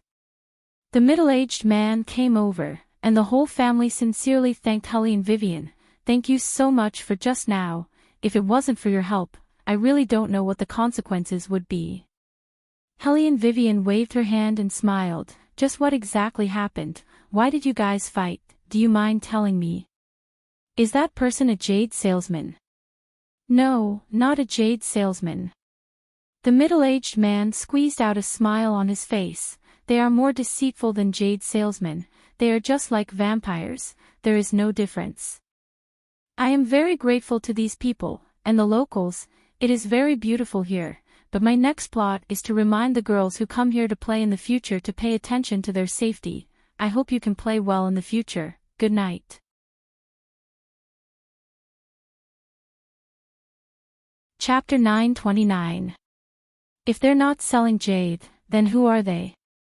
Helene Vivian raised her eyebrows. The middle-aged man and his mother looked at each other. Their eyes were filled with fatigue. His wife let out a long sigh and shook her head. "It's all my fault." "What does this have to do with you?" Anyone would have thought that they would be so deceitful. The middle-aged man turned his head and said to Helene Wei Wei, "Here's the thing, my mother is too old and my daughter is still young, so my wife and I thought that we shouldn't go out alone this time." Everyone said that the scenery in Lee City is great, so after we arrived at Kunming, we took a train and arrived here. Everything was fine at first, but after we arrived at Lee City, there were very few regular taxis near the train station. Most of them were taxis doing business. We really felt the enthusiasm of Lee City, so we took a taxi. The driver didn't ask for a lot of money, but he was very nice and introduced us to the scenery along the way. Then, he asked if we had booked a hotel, and if we didn't have a place to stay, he could recommend it to us. I thought he was a nice guy, so I chatted with him for a while and told him that we had booked a hotel, so we were going to have some fun here. The driver didn't force us to stay at his place. Instead, he was very enthusiastic and said that it was good to stay in the ancient city. At night, we could go to the Westerners Street. However, he said that since we were a family of 4 and had an old mother, it would be best if we could sign up for a tour. There were some places in Lee City that were still very tiring, such as Tsang Mountain and Huanghuai. These were not very convenient. At first, I planned to rent a car and drive to Huanghuai after arriving in Lee City. Since Tsang Mountain was a scenic spot, it was better to sign up for a tour, so I followed the driver to the travel agency he recommended. There were many people in the travel agency who were here to sign up for a tour. After seeing them, I felt relieved and paid the money to one of the tour guides. The tour guide was none other than Director Liu, who had just fought with me. At first, he was very considerate and spoke in the local dialect. He even said that we didn't need to worry about the next day as he would send the driver to pick us up and send us to the tour bus. There were many individual tour groups like this in Lee City. Under normal circumstances, there would be 2 attractions a day. The first attraction would be to visit the Bai culture, and the second attraction would be to visit the Romance Island in Nanzhao. My wife and I didn't think much about it. The next day, the driver who had picked us up from the train station sent us directly to the tour bus. There were about 30 people on the tour bus, all of whom were individual tour groups. Along the way, Director Liu introduced us to the local customs of Lee City and told us the story of her tour group. She also told us the joke of a brother and sister who had bought a jade bracelet. She said that Lee City was very close to Myanmar, so it was very convenient to obtain raw materials. The price of jade was very cheap, and there was room for promotion if you bought it back. After she finished talking, she brought the group of us to a jewelry store in Lee City. The store looked very formal. Initially, I didn't have any intention to buy anything. My wife had always been good to my mother. She said that my mother's birthday was coming up soon, so she wanted to buy a jade bracelet for the elderly. Everyone knew that jade was good for the elderly, but the price of the jade bracelet was a little high, about $20,000. I was a little hesitant. The sales assistant was very professional. She held a mobile phone and taught you how to look at the purity and transparency of the jade. She said that if I was still worried, I could go to the appraisal office on the first floor to have it appraised. They were all A-grade jade, and after the purchase, they would issue a national appraisal certificate. Hearing the sales assistant's words, I was tempted. After all, this area was indeed very close to the jade production area. I thought that there shouldn't be any problems, so I let my wife pay for it. After all, it was her filial piety. At that time, my mother kept saying that she didn't want it, but I could tell that my mother liked it very much. In the end, after we left the jewelry store, the tour guide brought us to a silverware store. After a while, I realized that something was wrong. Wasn't it supposed to be a purely recreational tour? Where was the cultural tour of the Bai people? Why was it always about buying things?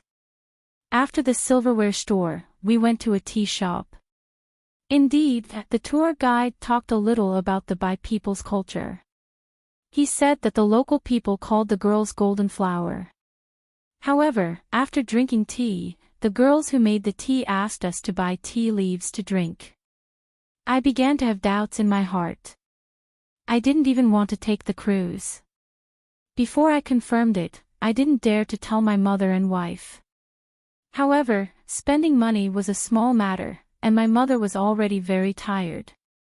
No one would be able to stand shopping like this. The first thing I did when I returned to the hotel was to make a call. I asked my friends if they knew anything about jade and if they could help me appraise a piece of jade. After about an hour, my friend called and said that if I bought the jade bracelet in the mall, it would be worth at most $3,000.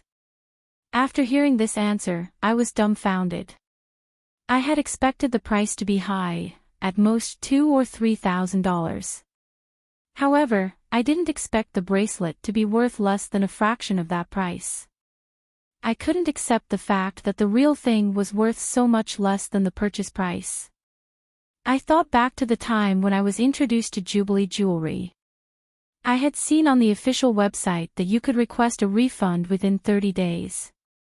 Therefore, I immediately contacted the after-sales staff of the Jubilee Jewelry Mall. The first thing they said was that they didn't want a refund. They told me to find the tour guide and ask the person who brought me to the mall to talk to me. The official website said that you could request a refund within 30 days. I had no choice but to call Director Liu that very night. When he heard that I wanted a refund, he changed his attitude completely. He mocked and ridiculed me, saying something like, "If you don't have the money, then don't come on this trip. How can you return something that you bought?" My mother was in a bad mood because of this. She felt that it was because of her that we had wasted our hard-earned money. My original intention of giving her the jade was to make her feel better. I didn't expect that it would backfire. My family listened to the tour guide's words on the phone. I felt angry and sad. We came on a trip to have fun, not to spend money to be scolded. I was so angry that I said that I wanted to complain to him. Who knew that he wasn't afraid at all? He even sneered and told me that I could complain to him however I wanted. I didn't expect that there would be such an unreasonable person in this world. My chest was filled with anger, and I wanted to seek justice. Who knew?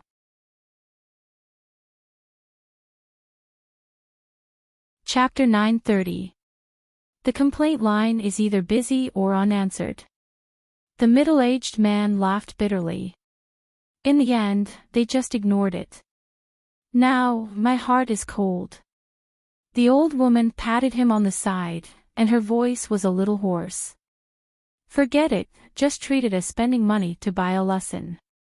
We can't afford to offend them.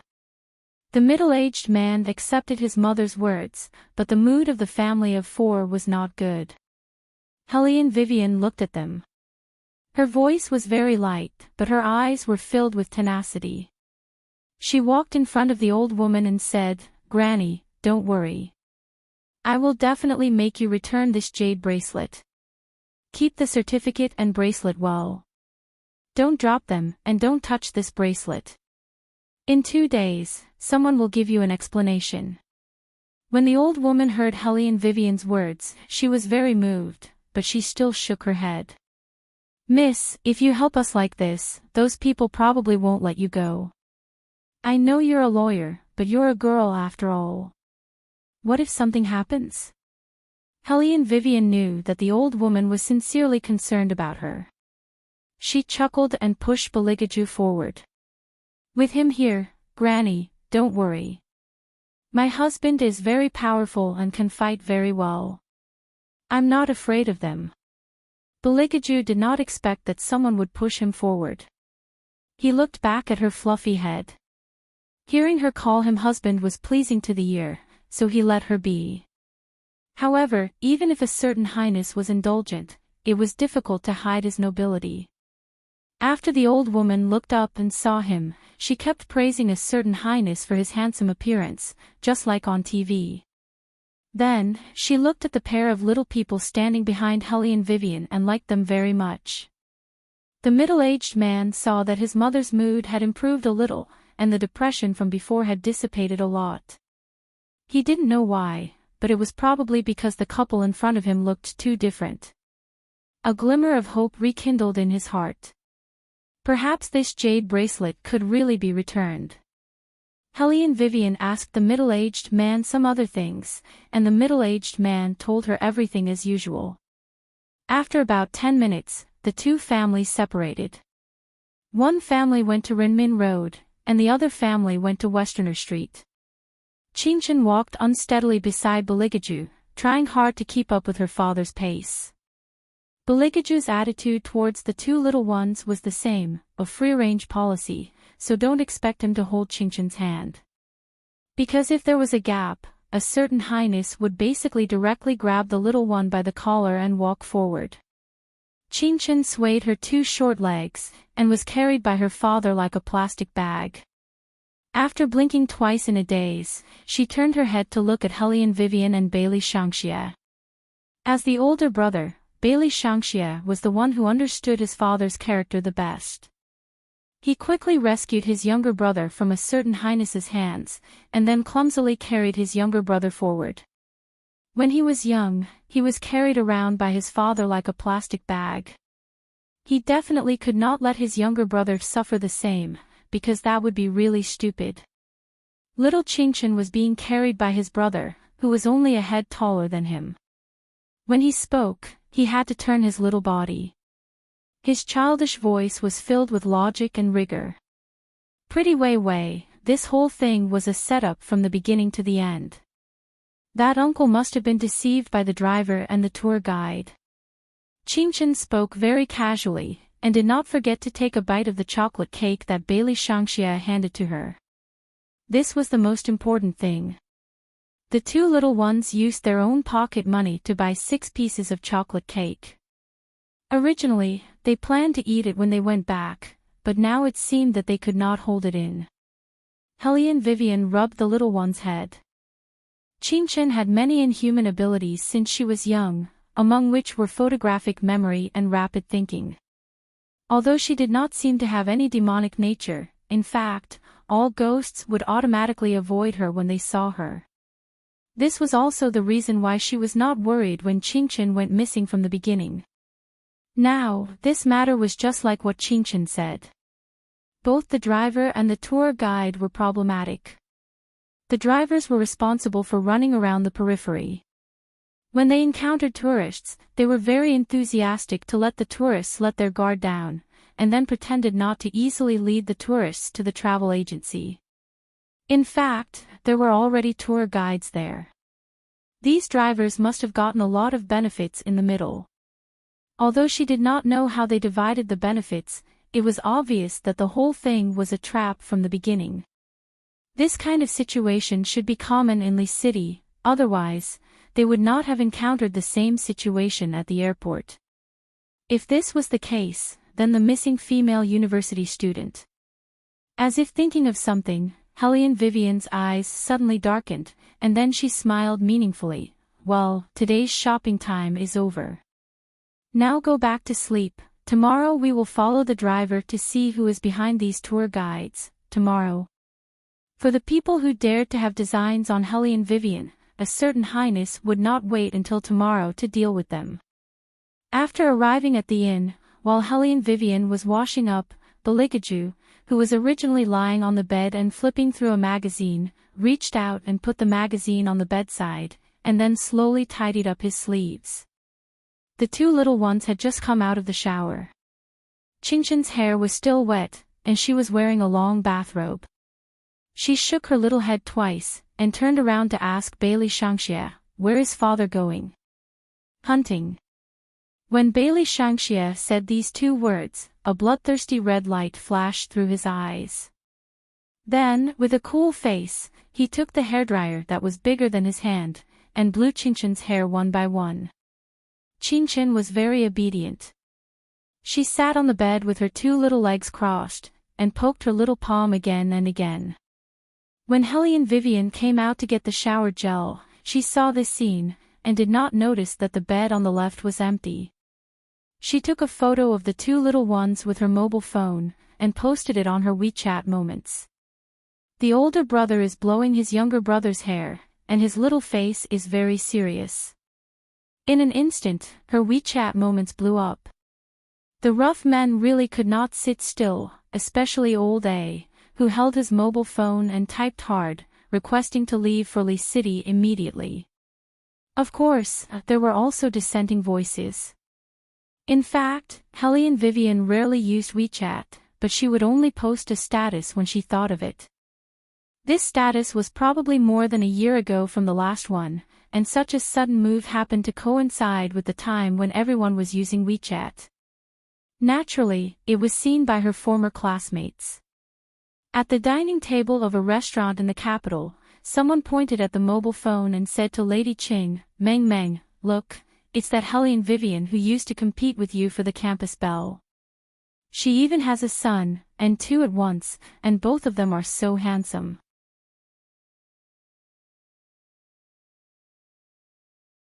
Chapter 931. I saw her at the entrance of Chingching's kindergarten 2 days ago. Her child looks good, but it's a pity that she wasn't taught well. Her character is a little irritable, and she even quarreled with Chingching. But she's a child after all, it's normal for children to quarrel. I, Wei, have to take care of my child alone. Not only do I have to send my child to and from school every day, I also have to repair cars for others. My life is tough, but I didn't do anything to her. After all, we were classmates before. She's raising a child by herself? A few people present exclaimed in disbelief. The person on the phone couldn't believe it.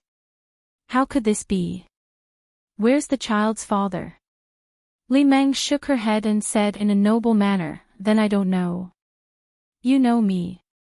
I don't like to ask about other people's family matters, so I just greeted Wei and didn't talk much. Seriously, she used to be our school belle. She was very mysterious when she was in school. Do you remember? At that time, we all thought that she came from the military compound. Back then, one of her clothes was enough for us to buy several of them. So many boys in school came to the law school just to catch a glimpse of her. I didn't expect that it would end like this." Someone sighed and shook their head. Li Meng smiled and said meaningfully, "What can you tell when she's in school? After all, she was still young. It's natural for her to use all kinds of methods to get attention." Meng Meng is right. The long-haired woman sitting next to the upper-class woman curled her lips and said in a disdainful tone, "How can a child who really came from the military compound be recognized by others? Like Meng Meng and I, we never talk about our families. Unlike a certain someone who was very impressive when she was in school. After graduation, everyone thought that she went abroad. She pretended to be so, but in fact, she's just a car mechanic." Ha, interesting. These words were offensive. Meng Meng glanced at her and lowered her head to take a sip of the coffee in her hand. "Cece, it's normal for some people to be vain. Perhaps Wei has her difficulties too. The class reunion is in a few days, and I've asked her out. When the time comes, if she has any difficulties, we should help her if we can." "Meng Meng, you're the best." Someone held Meng Meng's hand and asked, "Is Helly and Vivian really repairing cars? That's so dirty. You'll get gasoline all over your body." Li Meng sighed and put down the coffee cup in her hand. "It's not just dirty. That kind of work is not something a girl should do. When the class reunion comes, you will see. She has been living outside for so many years, but she doesn't even have a car. I'm afraid she has to rent her house. It's dangerous and tiring to send her child to school on a motorcycle. TSK, who would have thought that the great talent of the law department would end up like this?" The person who called Du Cece shook her head and blew on the hot coffee in her hand. "That's why it's better to be a person and not be too arrogant. When so many people in our school were chasing after her, she didn't even look at them. She always put on airs. Now, she's an old woman and has to take care of her own child. What will she do in the future? Li Meng smiled. That's why we have to help her. When the time comes, we must let Wei Wei join the student union. We can't let her slip away. These words sounded like they were for Hellion Vivian's good. However, if one carefully analyzed the meaning behind those words, it was not difficult to understand what Li Meng was thinking. Perhaps some girls would be like this. After entering society, no matter how many years had passed, they would want to compete with each other to see who was better. Moreover, Li Meng had always held a grudge against Hellion Vivian. At that time, Hellion Vivian was better than her in every aspect. Originally, Li Meng was such a high and mighty girl. She was born in an authentic military courtyard. Although her father's position was not very high, with her appearance, she was definitely a beauty who crushed everyone. However, ever since she was in the same class as Hellion Vivian, all her advantages disappeared. Fortunately, she was popular among the girls and was much easier to get close to compared to Hellion Vivian. However, the man she liked the most rejected her and told her personally that he liked Hellion Vivian. Even though she had clearly rejected him, the only person in his heart was Hellion Vivian. Until now, that man was still single. He was the school hunk of their school. After graduation, he would often be invited back to the school to give speeches. Not to mention his background, just his current achievements were enough to make many women infatuated. It was time to break that man's fantasy and let Xiao Zifeng see that the girl in his heart was no longer who she used to be. She was just a poor car mechanic. Thinking of this, Li Meng could not help but smile. She was really looking forward to the upcoming class reunion. That scene would definitely be very satisfying. The few girls then changed the topic to other topics. Everyone's expression was a little subtle. The night outside the window was getting darker. At the same time, in the old alley of Li City. In the early hours of the morning, the number of tourists on the streets gradually decreased. Occasionally, one could hear singing coming from the Tsangshan gate. A few locals gathered together and walked out of the alley. One of them was the tour guide who beat people up today. He and his brothers had just finished eating barbecue and the smell of alcohol still lingered on their faces. Someone said in his ear, "Big brother, that female lawyer today is not bad looking, but she's a little difficult to deal with. What are you afraid of? We have people behind us." Director Liu sneered and shouted to the front, "Remember, you don't have to be afraid of anything. If she continues to be a busybody, someone will take care of her tomorrow night." That female university student was the same.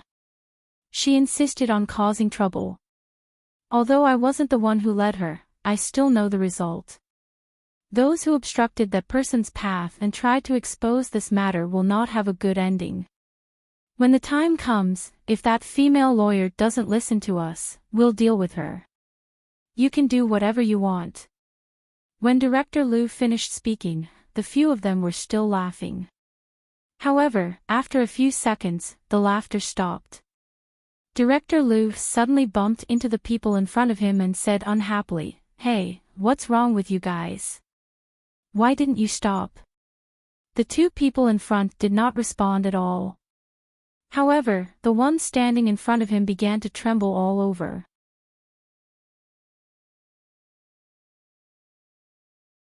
Chapter 932. Director Liu cursed under his breath. Then, under the influence of alcohol, he pushed the person away. He saw a black figure standing not far from them. He wasn't holding anything in his hands, and the finely crafted white gloves accentuated his flawless fingers. However, he reeked of blood. The cold night cast a shadow over his body. Black feathers appeared out of nowhere, falling from the sky and landing at his feet. Director Liu was on guard. He took a closer look and sneered, "I was wondering who it was. So it's you. I didn't go looking for you, but you came knocking on my door." As he spoke, he winked at the person beside him. However, the person did not move an inch. His eyes were shaking, and his face was filled with fear. Director Liu clenched his teeth and was about to push him away when the black figure slowly raised his eyes. His beautiful peach blossom eyes were completely dyed red. He looked like a vampire aristocrat in the movies who had turned into a demon, exuding a menacing aura that made people want to run away. The more handsome he was, the more dangerous he was. The more he smiled, the more darkness surged out from behind him. It was as if there was something behind him. Director Liu was so scared that he woke up from his drunken stupor. His face was pale and he wanted to run, but no one gave him the time to do so. The black shadow looked at him and slowly narrowed his cold eyes. In an instant, countless demons surged out from the darkness and bit the person in front of him to the side. Hot blood splattered everywhere.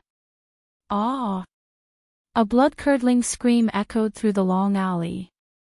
Director Liu could only watch helplessly as his companion was snatched away. Blood and flesh splattered all over his face. He wanted to scream, but he realized that he could not make a single sound. Fear swept through his body like a tidal wave.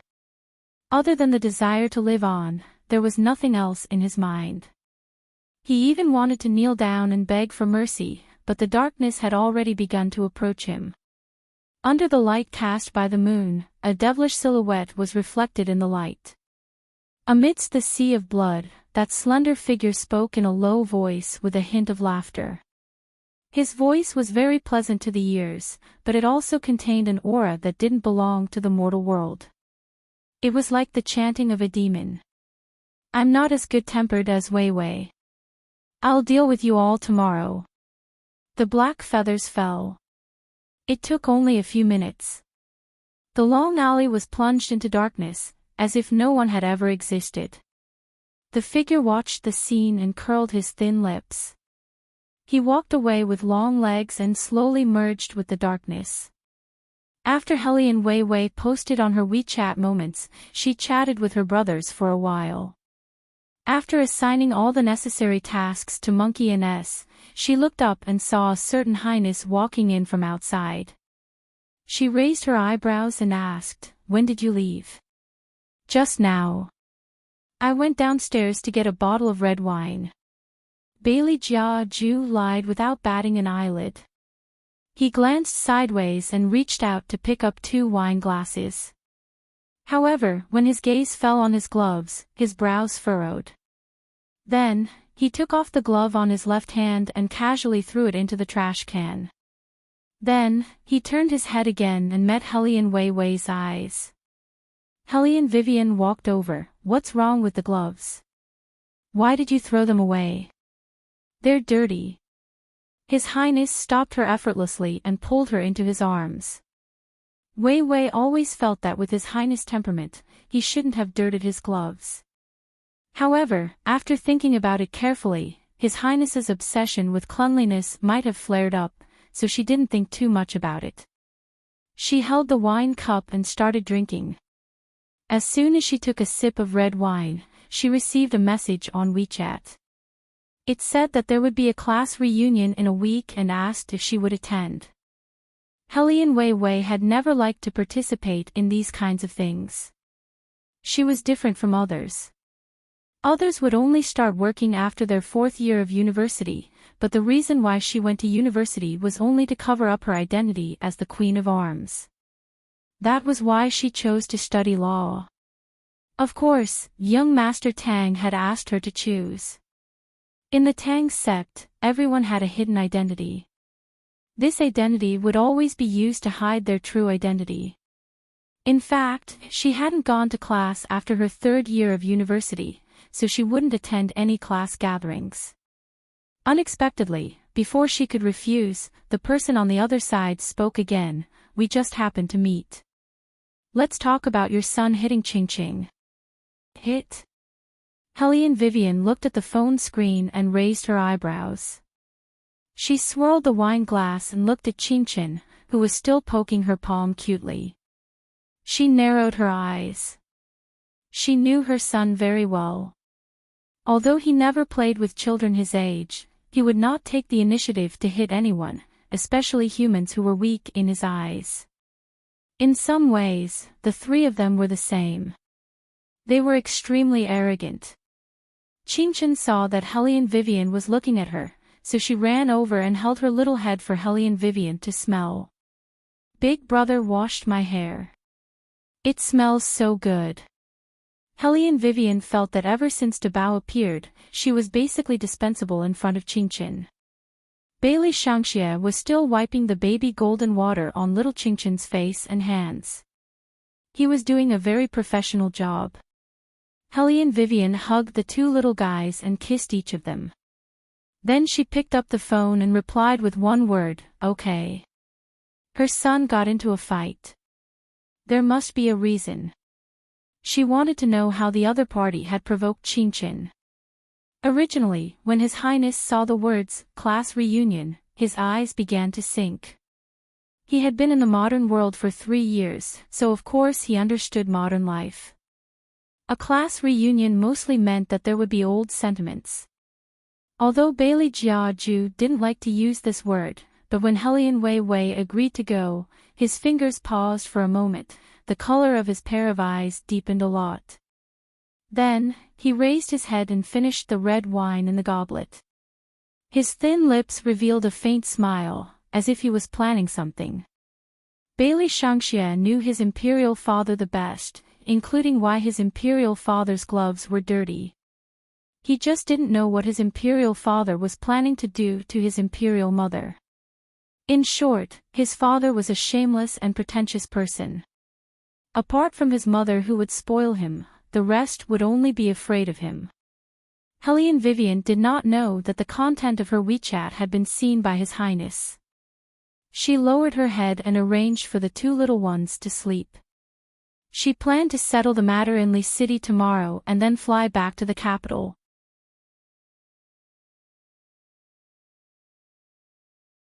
Chapter 933. The driver thought that it was the same as before, that he had encountered a gullible fat sheep.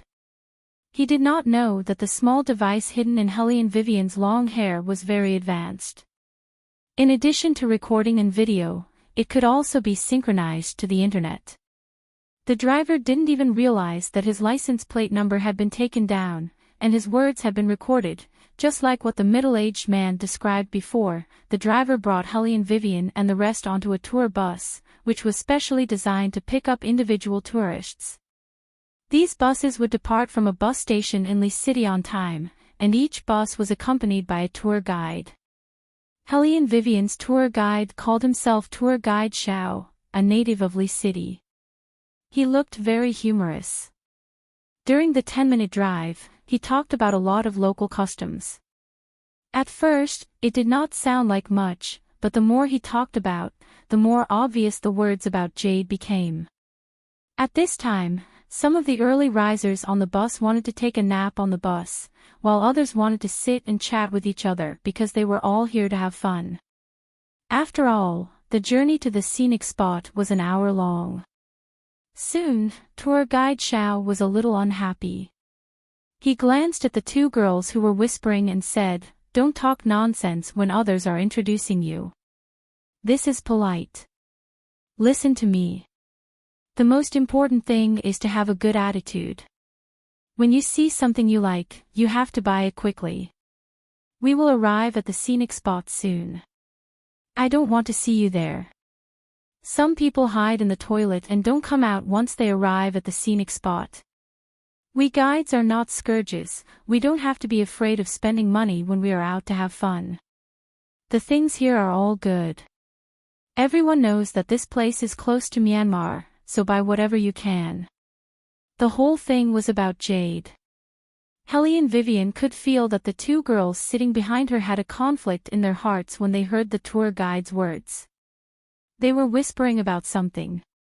After arriving at the station, it was the Happy Town Jewelry Mall that the middle-aged man had heard of before. There were jade pieces everywhere, and there was also a stone gambling area underground. Every stone was marked with a price, and anyone who took a fancy to it could cut it. As the saying goes, one cut can be poor, one cut can be rich. This saying came from gambling on stones. If there was green in the stone, then one could make a fortune. Qingchen was originally very fond of this kind of thing. However, after seeing the stones here, she spread out her little hands. Not a single one of them had much green in it. Since he was no longer interested, he obediently followed Bailey Shangxie's lead and strolled around, looking at this and that. After taking a stroll, she returned and reported to Helly and Vivian, "I've seen all of them. Basically, the price of each piece of jade is inflated. The foot-grinding jade that Uncle Monkey gave me previously is estimated to be sold for 40,000 yuan here. However, Uncle Monkey said that he only spent 4,000 yuan when he received it. It's so expensive here." "That's right." Helly and Vivian smiled evilly, then pressed the Bluetooth headset. "Monkey, are you there?" On the other end of the phone, Monkey immediately stopped playing League of Legends on his computer and said excitedly into his earpiece, "Boss, is Little Boss looking for me? I knew Little Boss can't do without me. Get lost." Old A pushed Monkey away. "Little Boss should be looking for me, not you." Helly and Vivian could not help but hold her forehead. She waited for the other side to quiet down before saying, "Okay, let's get down to business. Monkey, find out who is the owner of Lee City's Happy Town Jewelry Mall and what's the relationship behind it. Once you're done, send me a photo. I have 10 minutes. After 10 minutes, I want to see all the information about this place." "Yes." When they entered working mode, the rough men were obviously different. Monkey was in charge of the invasion, while the others were in charge of the armed equipment. They had obtained the authority from young Master Tang. Once the evidence was conclusive, they could immediately arrest the relevant personnel in secret. Such an operation was S-level in the mainland. The S-level meant that no one would get the news, and all the deployment would be done directly by the Tang sect. Therefore, the sky above Lee City was still calm and peaceful. Almost an hour later, tour guide Xiao walked over. When he saw the two female college students empty-handed and did not buy anything, his attitude immediately became very bad. He said to the two female college students with a cold face, "Both of you are here to enjoy the service, but the two of you are so good, not buying anything. Next time, don't come out to travel, it's better to stay at home." No one was willing to be talked to like that. One of the two female college students had a stronger temper and said directly, "We are here to travel, not to shop. We don't buy anything if we don't want to." When tour guide Xiao heard this, his nostrils suddenly widened, and he suddenly looked a little fierce. "Little girls, don't be so rash. Buying something is to ensure your safety." Seeing him like this, the other one was suddenly a little scared and reached out to pull her companion. A few tour guides looked over at the same time. They definitely did not look friendly. After all, they were all girls. If they were to quarrel outside, they would be the ones to suffer. Tour guide Xiao saw that they had shown their weakness and would not make any more trouble, so he impatiently asked them to stay at the side. He then turned to look at Helly and Vivian's family and saw that their hands were empty-handed. He sneered and walked to Beligaju. "You guys don't seem to have bought anything either. Brother, I'll give you the same words. Don't come out to travel if you don't have money. If you don't buy anything, how is this different from freeloading? If you are poor, then you should stay at home. No money. Poor. Freeloading." When Bailey Shangxie heard these adjectives, he held Qingchen's hand and slightly raised his head. How much gold, silver and jewelry were there in the demon world? If he told this human being, he would be scared to death.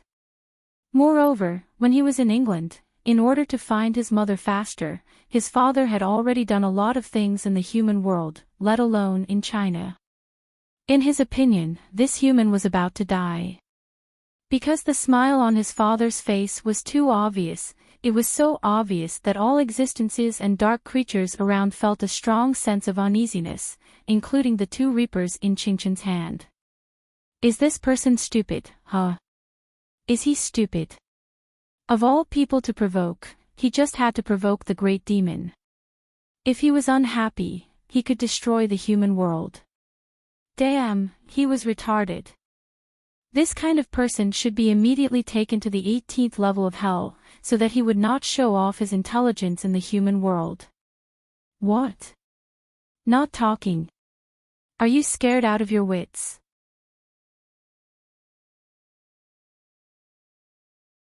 Chapter 934. Bam! Before Director Xiao could finish his words, he was kicked into the jade cabinet by Beligaju. He was in so much pain that he flipped back and forth. Beligaju tidied up his jacket and stepped on Director Xiao's back with a handsome smile. Didn't you want me to buy something? How much do you think your life is worth? Name a price and I'll buy it. Director Xiao did not expect to meet such a tourist. Usually, the tourists he met either brought their families with them and did not want to make a big deal out of it, or because they were in a foreign country and had to worry about being surrounded if they made a move. Therefore, most of them would choose to swallow their anger and humiliation. Some were even afraid of him. No one dared to come up to him and kick him over. The anger in Director Zhao's heart overshadowed the pleasure. His mouth was full of blood and he kept coughing. He reached out to the tour guide and the shop assistant beside him, thinking that he must kill this kid and let him know the consequences of offending him.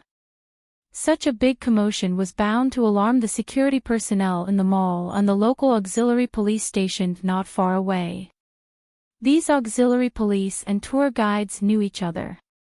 They surrounded Beligaju in 2s and 3s and were about to take him away. Hellion Vivian moved and stood in front of His Highness. Her thin lips curved slightly. You're arresting people without asking for the reason. Are you sure you want to do this? Why do you have to ask for the reason when you maliciously hurt people? The auxiliary police didn't speak. The person in charge of the jewelry mall was impatient. Take him away now. How dare you cause trouble here? Don't you know whose territory this is? Hellion Wei Wei glanced at him and raised the phone in her hand. I've recorded the reason for the attack in my phone. Since the auxiliary police are here, I have something to say. This is Director Xiao. He forced people to spend money, slandered others, and humiliated the passengers. These things are enough for you to take him in and interrogate him carefully. According to the travel regulations, this has violated our rights as tourists. Now I am very suspicious. Does he have a travel permit? Also, is the price of the jade artifact here artificially high? Were the merchants and the tour guides colluding to cheat the tourists of their money? These things have not been investigated clearly. Sorry, we are just defending our legal rights as citizens by beating people up. Why should we be taken away? I think you really won't cry until you see the coffin. The person in charge of the jewelry store was furious. His face was full of muscles. All of our jade wares are A grade. If you can't afford it, just say so. Why are you stirring up trouble here? Take them away, take them all away. Hearing this, the auxiliary police began to move. Hellion Vivian looked up at them. Her eyes were as cold as ice. She didn't speak to them, but to the people on the other side of the earpiece. Move. With these two words, Monkey started typing furiously on the keyboard. The person in charge and the tour guide were bent on letting Hellion Vivian and the rest have a taste of their wrath. On the other side, Monkey had already sent a few examples of being cheated on during a trip to the Commission for Discipline Inspection in the form of a report. Then, he directly uploaded the video sent by Hellion Vivian to a certain Weibo and began to broadcast it live. This time, he didn't immediately make this Weibo popular. Because it wasn't time yet. The others were all ready to go, waiting for Helly and Vivian to give the second order. After hearing Helly and Vivian's words, the tourists in the jewelry store were more or less a little apprehensive. They were afraid that they would really buy an overpriced jade. The cash flow at the transaction counter suddenly decreased. The more the person in charge watched, the angrier he became. He looked at Helly and Vivian with eyes full of hostility. He looked as if he couldn't wait to beat her to death. His expression was extremely cruel. After standing up, tour guide Xiao didn't hesitate to speak magnanimously and asked the auxiliary police officers to teach them a lesson. These blind poor people didn't know how to be convinced. Helly and Vivian looked at the nearest auxiliary police officer who was about to make a move.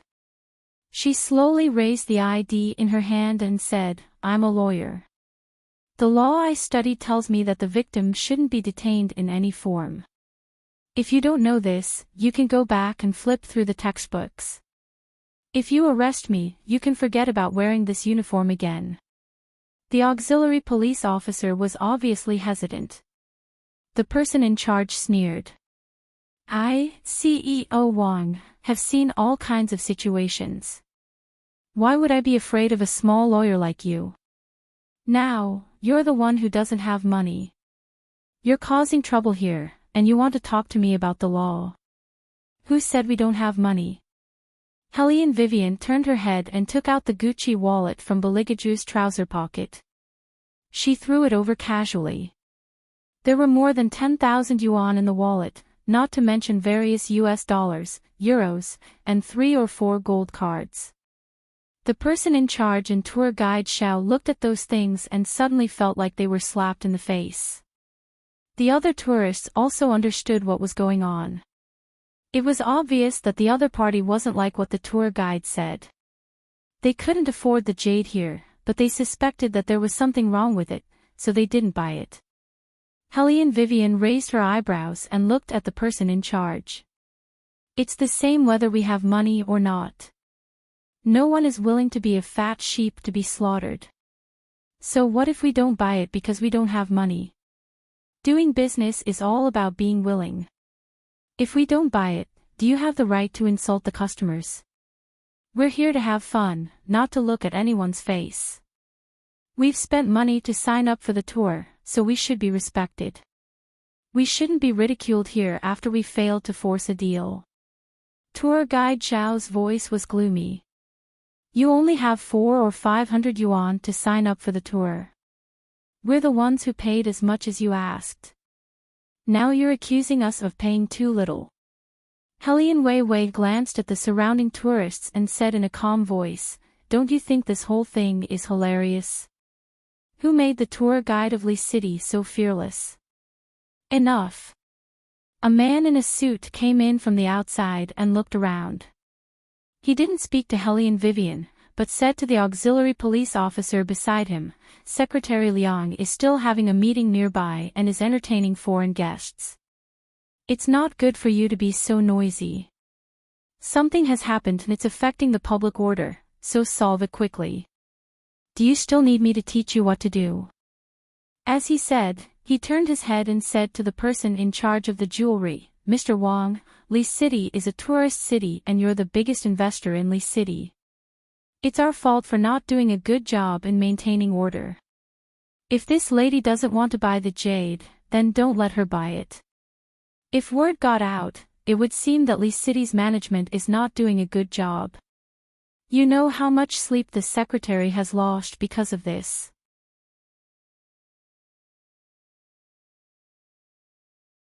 Chapter 935. "You're right, Secretary Liu. After all, there is some misunderstanding in this matter." The person in charge of the mall said with obvious respect, "Of course, people who come to buy things are willing. We can't force them to buy or sell, right? This lady is overthinking."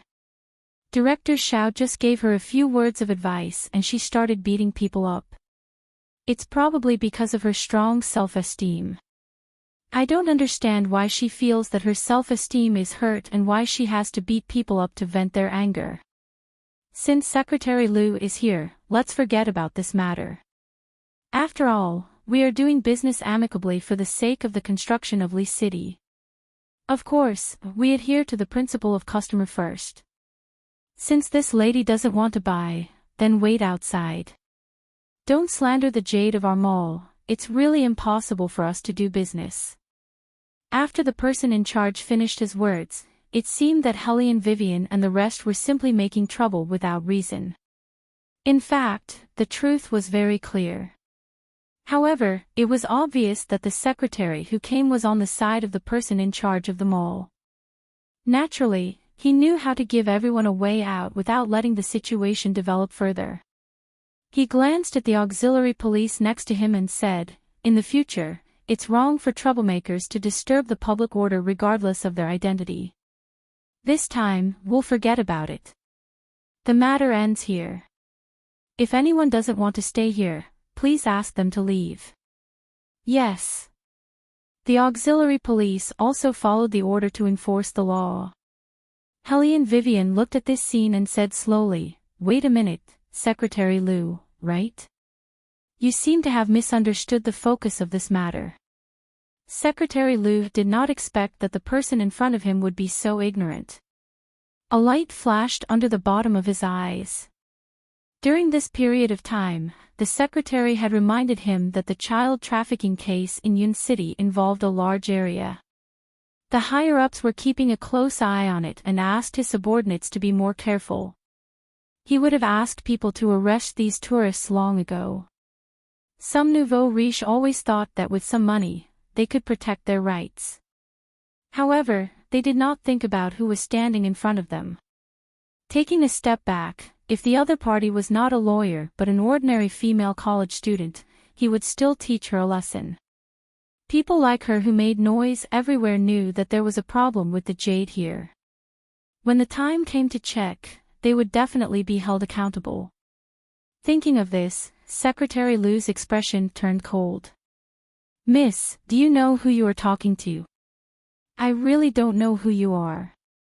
I only know that you're here not to help the people solve their problems, but to add fuel to the fire of Li City's broken tourism industry."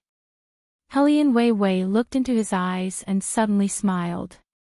"The main point has never been whether we buy jade or not, but how we are treated after we spend the money and get cheated. In other words, we are the victims. As a secretary, shouldn't you listen to what the victim has to say? Otherwise, Secretary Liu, how can you continue to be a secretary?" When Secretary Liu heard the last sentence, his eyes completely darkened. In his eyes, Hellion Vivian's actions were reckless.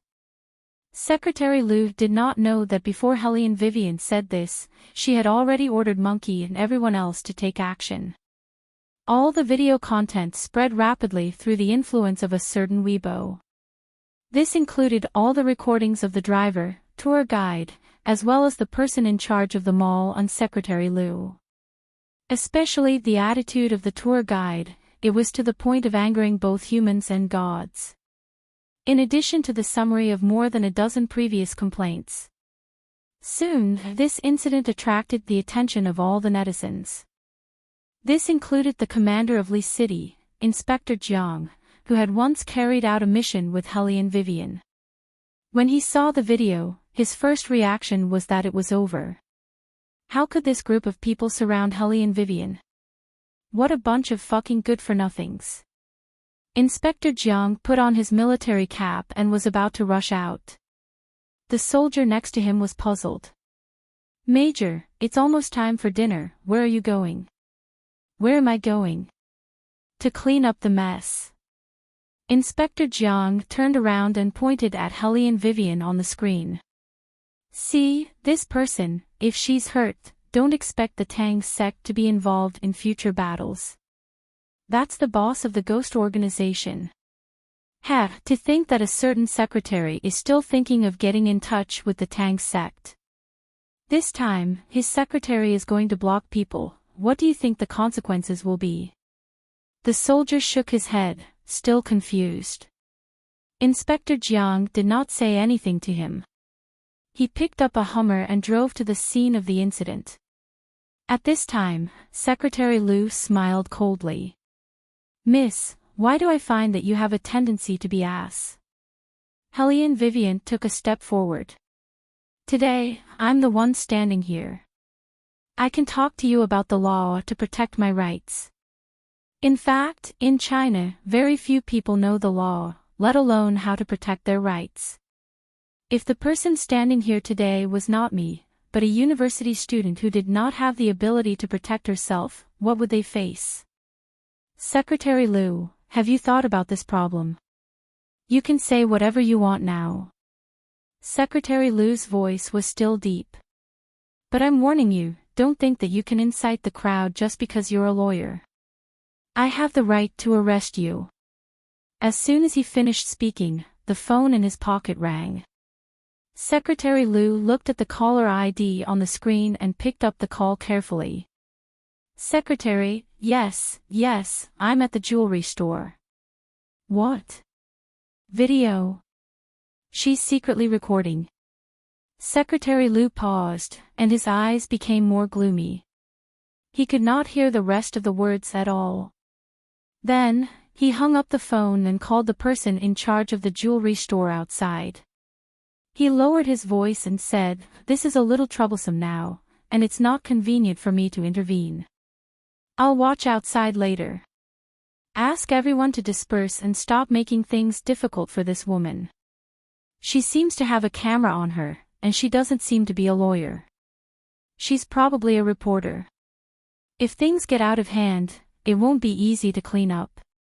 But don't worry, we've just checked her background, and she's not a big deal. It's easy to deal with her. When you disperse later, if she still doesn't let go of this matter, you can deal with her the way you dealt with that university student. But just one thing, try not to get to this point." Previously, because of the secretary, we were able to cover up the news of the university student's disappearance. This time, you have to think of a way to make her give in and let her know how strong our backing is. She can't change anything with just a few words of incitement. Do you understand what I mean? CEO Wang of the jewelry store nodded. He rubbed his wine belly with his left hand and thought to himself, things have already come to this point, isn't it obvious? A lousy reporter with no background wants to ruin our business. Isn't she looking for trouble?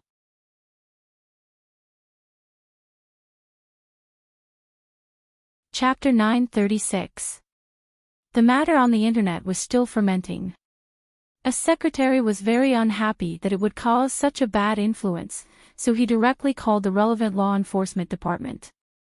The law enforcement department that was reprimanded blamed the problem on the tourists and posted on Weibo, saying, when tourists encounter problems, the first thing they do is not to think about solving the problem, but to calculate in their hearts. Originally, they said this to control public opinion. They did not expect that some of the words would be so eye-catching. Once the words were out, all kinds of disputes continued. Those who agreed with this statement praised them as enlightening, those who did not even accept it even criticized the law enforcement department as robbers. There were too many tourists who encountered this kind of coercion. There was no need for Helene Vivian to do anything, and there would be a continuous stream of people joining in the condemnation. True justice was often invisible. Most of the time, we did not make a sound because we were kind or did not want to cause trouble. But once the bottom line was crossed, no one would continue to ignore the existence of such behavior. Sometimes, netizens really did not know what was the truth. But this matter was already very clear. The video explained everything, and the truth was revealed bit by bit. This was clearly a trap set by the drivers, tour guides, and shopping malls, as well as the lax management of the relevant departments. People did not have the right to make those who had been in a high position for a long time realize their mistakes. Because once the matter was out, they would only think of ways to explain. But there was such a power in this world. We have a tacit understanding, we express our opinions, we maintain our education and do not make too many judgments, but we have to let more people know what dangers were and how to avoid these dangers. The guru on Jihu wrote 3 essential points, which were suitable for each tourist city. Do not sign up for local individual groups, do not ask the local drivers, and avoid eating at scenic spots as much as possible. After all, the incident of the sky-high price of fish was still vivid in people's minds. Such situations would not be put to an end. Because every city needed to be built. Without these economic sources, the local people would be the ones to suffer.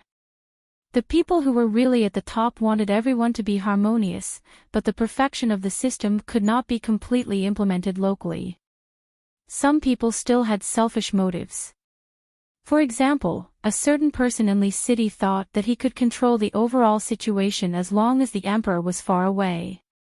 But today's scene was something he had never seen before.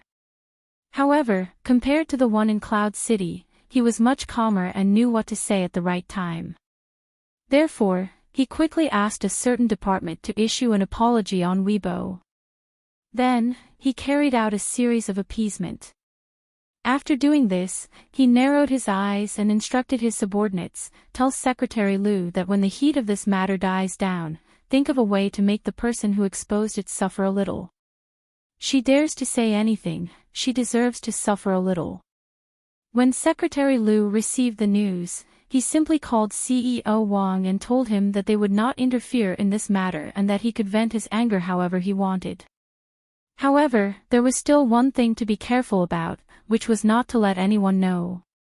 CEO Wang held the phone and looked down at the family who was still standing in the middle of the jewelry city. He smiled coldly. Secretary Liu's words were very clear. If it was at the beginning, he would still have some scruples. Now, he was asking him to shut the door and beat the dog. As long as no one knew, even if he killed this little reporter, the guards outside would not rush in. That was easy. CEO Wang glanced at the security guards and asked them to take the other tourists to the side. Then, he personally went down to talk to Helene Vivian in private. He did not forget that Helene Vivian had a camera on her, so he disguised his attitude very well. CEO Wang thought that if he lowered himself to invite her, she would definitely not notice. But he did not know that in the eyes of Her Highness, the dirtier a human being was, the easier it was to see through him. As smart as Helene Vivian was, she only needed a glance to know what he was up to. Did he want to get rid of them secretly? In that case, she would accompany him and see who would be dealt with when the time came. After all, it was about time for a certain major to appear. Please. Helene Vivian was the first to speak. Bailey Jia Ju glanced at her. No matter what the occasion was, his raised eyebrows always gave people a sense of noble arrogance. Helene Vivian felt that she had to smooth over His Highness when they went back. After all, it had been 4 hours since they came out. His Highness was completely dragged out of bed by her. The devil's temper when he woke up would really last for a long time. Bailey Shangxia also knew how difficult it was to deal with his father who did not have enough sleep. Under normal circumstances, the entire demon world would tremble in fear because of him. Although he never spoke, he only sat in the highest position, supported his chin with one hand, and looked at everyone with a smile that was not a smile.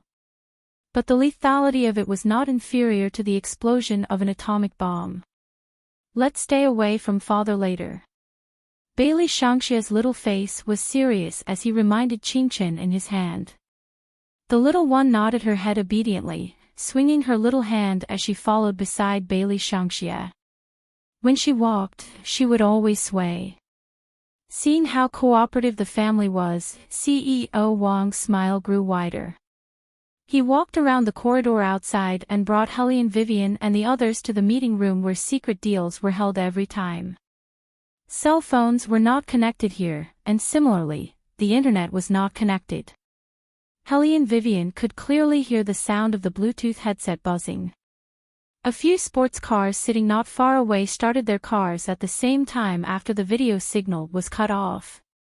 They smoothly sped to the foot of Tsang Mountain, drawing beautiful arcs in the air one after another. The ghost had really made a move.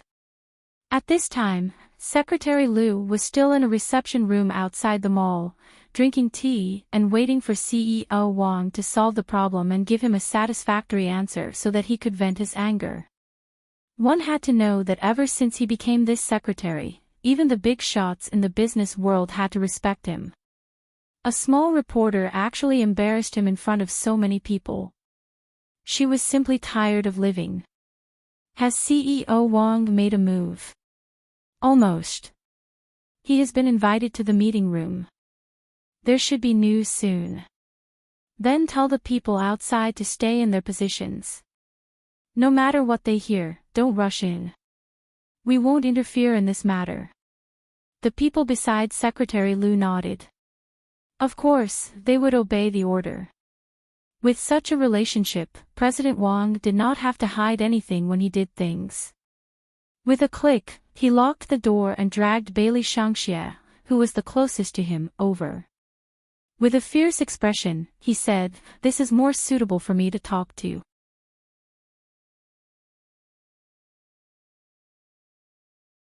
Chapter 937. Oh. Beligaju raised his good-looking eyebrows again.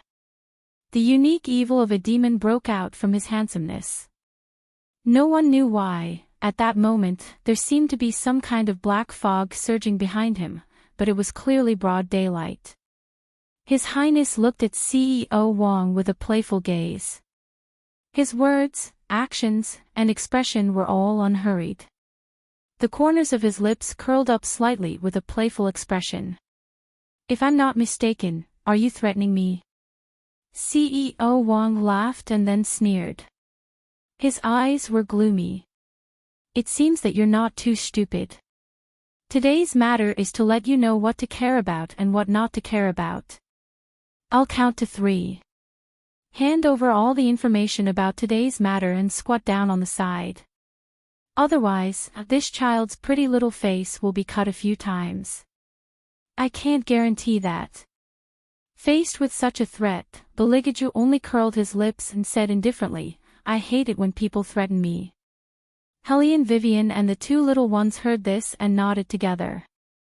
They sincerely agreed with this point of view. Fighting with His Highness would not end well in the end. Many people knew that the existence of a demon was a kind of sinister beauty.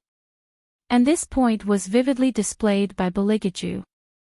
Every word he said and every action he did seemed leisurely and elegant, but in fact, the coldness in his eyes was the most common killing intent. After all, killing people had always been a convenient thing for him. However, CEO Wang had been too carefree all these years. He did not know how terrible it was to offend His Highness. He sneered and began to count down. 1. Hellion Vivian raised her eyebrows and looked at this person who was courting death. She was not worried that Bailey Shangxie would be hurt, but she and His Highness would deal with the person who kidnapped her son and threatened her in the same way. Therefore, before CEO Wang could count to 2, Hellion Vivian pulled off her earphones with a snap. CEO Wang only had time to see her turn around and knock the security guard to the ground. She was about to attack him. This change was too fast. It was so fast that Mr. Wang was caught off guard. He thought that even if someone was going to make a move, it would be that man. How did it become a woman? CEO Wang didn't know about this. His Highness had never liked fighting. What he liked was killing. President Wang realized that someone was approaching him. He lifted Bailey Shangxie up and placed him in front of Beligaju. "I'm warning you, don't come any closer. If you take one more step, I'll throw him to the ground and kill him." Beligaju laughed again. He stood there condescendingly and said, "Haven't you had enough fun yet?" This sentence was not directed at CEO Wang, but at the little boy in his hand. Everyone felt that something was amiss, including the bodyguards who were knocked to the ground. They felt that this was not something an ordinary father would say to his son. The most unsettling thing was the change in the little boy. He seemed to be smiling, the corners of his mouth curled up into a sinister arc. His gem-like eyes were filled with a blood-red cold light, which made everyone feel uneasy from the bottom of their hearts. President Wang lowered his eyes and looked at Bailey Shangxia in his hand. He could not see any fear in Bailey Shangxia's eyes. Not only that, there was a noble arrogance on Bailey Shangxia's cool little face as if he was mocking his stupidity. Go to hell. Bailey Shangxia said these 3 words very slowly. It was so slow that CEO Wang's face turned pale. He didn't know why, but an unbelievable thought flashed through his mind. The little boy in his hand wasn't a human at all. How could a child have such a terrifying aura? CEO Wang was frightened by his own thoughts. It was as if he was bitten by a snake. He immediately let go of the hand that was holding Bailey Shangxia. At this moment, outside the meeting room, Secretary Lu lit a cigarette and guessed that the matter should be more or less settled. Those people who thought that they could protect their rights because they were educated were like this. They didn't know the ways of the world and didn't know how to judge the situation. They had to wait until the situation was out of hand before they realized that some people weren't people they could afford to offend. They were stupider than pigs. Thinking of this, Secretary Lu stood up and walked out with his men. This period of time was different from before. He couldn't let people go missing again. A few days ago, that university student had accidentally hit someone too hard. This time, he had to remind them. At most, he would make them unable to say anything. He would spend some money and say that they accidentally rolled down the mountain while traveling. Then, this matter would be over. He believed that when the time came, that arrogant woman would learn to stay in her place obediently. She didn't want to be a busybody. Secretary Lu finished the last puff of his cigarette and gave the person beside him a look. He was about to ask him to go in and inform CEO Wang. A black Hummer with a military license plate braked and stopped in front of him.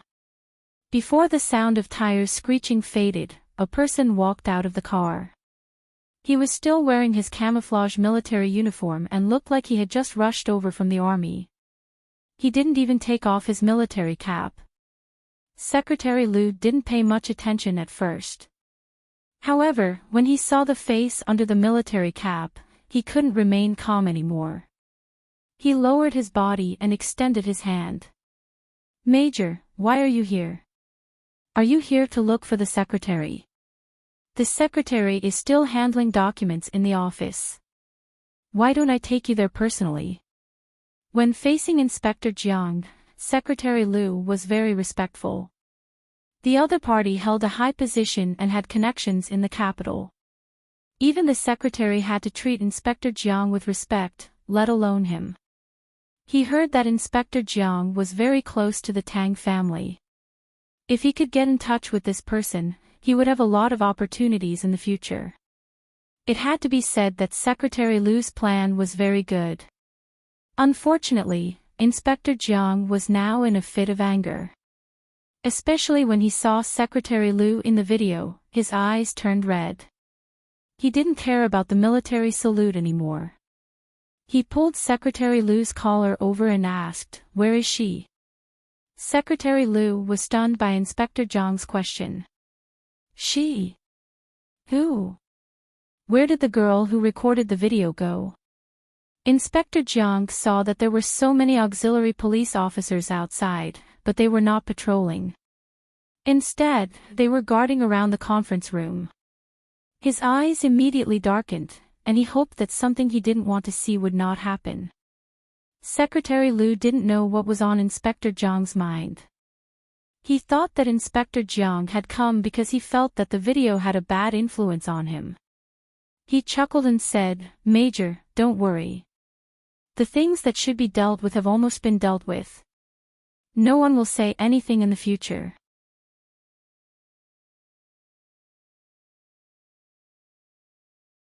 Chapter 938. Rest assured my ass. Did I say that I would let you handle it? Have you ever considered other people's feelings before acting on your own accord? You're simply courting death. Inspector Jiang took a deep breath. Don't tell me that you've made a move. Secretary Liu was very puzzled. Is there a problem? There was a big problem. Inspector Jiang pushed him away. Then, he grabbed him and gently patted his face. I have to let you see for yourself what exactly went wrong. At this moment, Secretary Liu faintly felt that something was not right. At this moment, the sound of tires screeching on the road sounded behind him again. However, this time, it was fiercer and more violent than when Inspector Jiang came. 6 sports cars lined up in a row in front of him. S walked out of the sports car with a submachine gun in one hand. After seeing Inspector Jiang, he smiled. Old Jiang, it's better for us to stand up for boss. Whoever interferes in this matter will be arrested immediately. Wait a minute, I want to say that I'm with him. When Inspector Jiang saw that all 6 of them had moved out, he cursed. Then, he solemnly pointed at Secretary Liu. We're not on the same side. I'm here purely because I saw Boss Wei Wei in the video and came to help. We know. Old A also came over. He held a gun in one hand and put his arm on Inspector Jiang's shoulder with the other. Although you're a little wretched, you won't make a mistake when it comes to righteousness. The corner of Inspector Jiang's mouth twitched. Are you praising me? Of course, Old A said very seriously. Inspector Jiang was about to go crazy. He couldn't tell that it was a compliment at all. At this moment, Secretary Liu was already shocked by the scene in front of him. He was afraid that he would be so scared that he couldn't speak for the first time.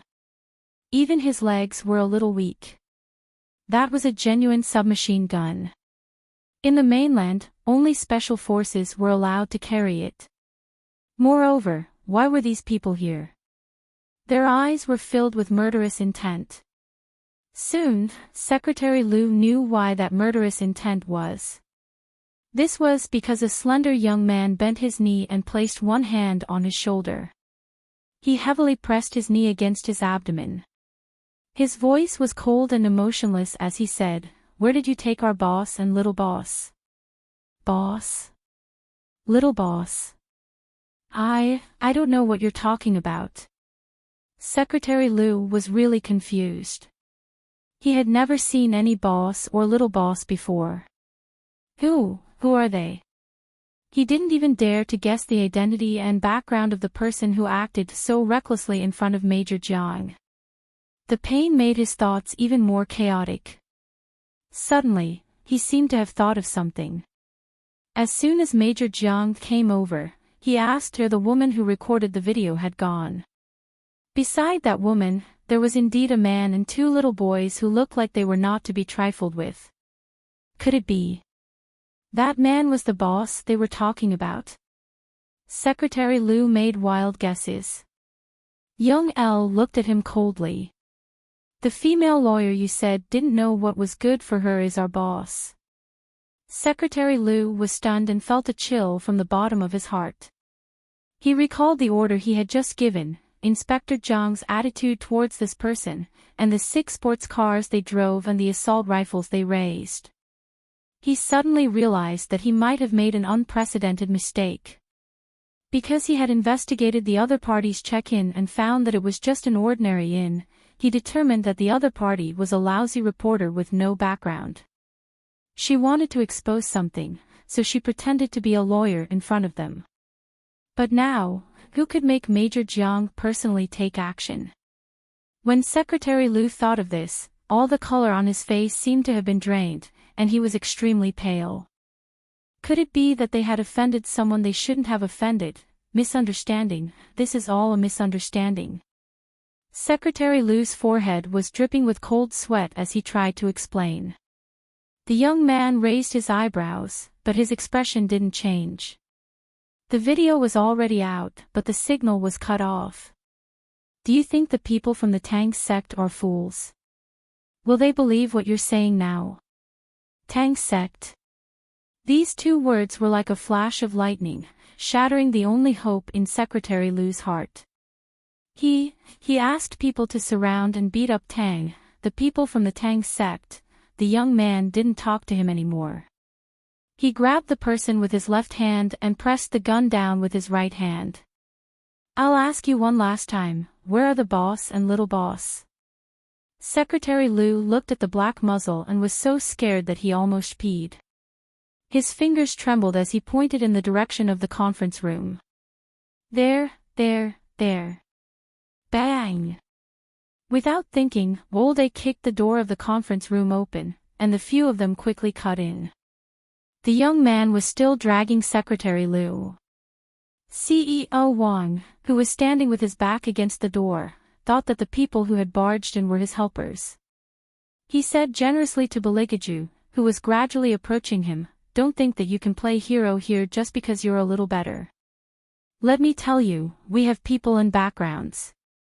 As he spoke, he waved his hand as if to signal the people behind him to attack together.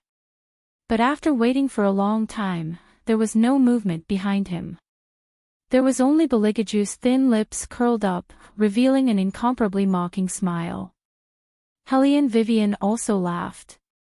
She leaned against His Highness, raised her eyebrows, and said to the person in charge, "If I were you, I would want to see who is behind this before giving orders." CEO Wang paused and immediately looked behind him. Facing him was a submachine gun. Then, Secretary Lu fell to the ground. What was going on? Although CEO Wang was used to being unreasonable and killing people, he had never seen a real gun. When the gun pointed at him, his legs immediately went weak.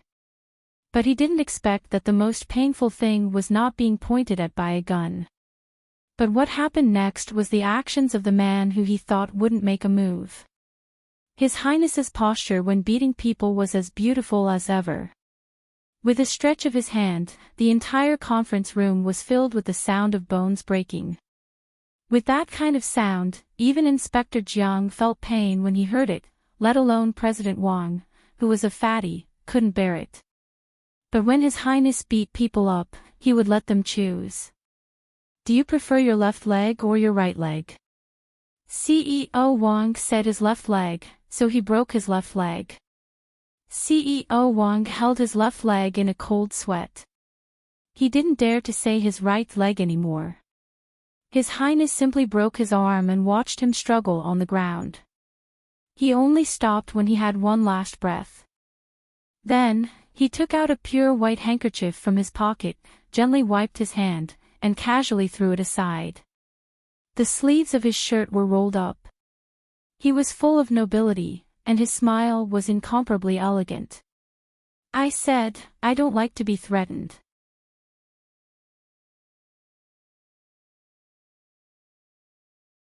Chapter 939. CEO Wang could no longer speak. At that moment, he would rather die than be in such pain. A few rough men stood in a row at the side and watched this scene. They silently looked up at the sky. As expected, they had a very high estimation of danger. When they first saw this man, they felt that he was not to be trifled with.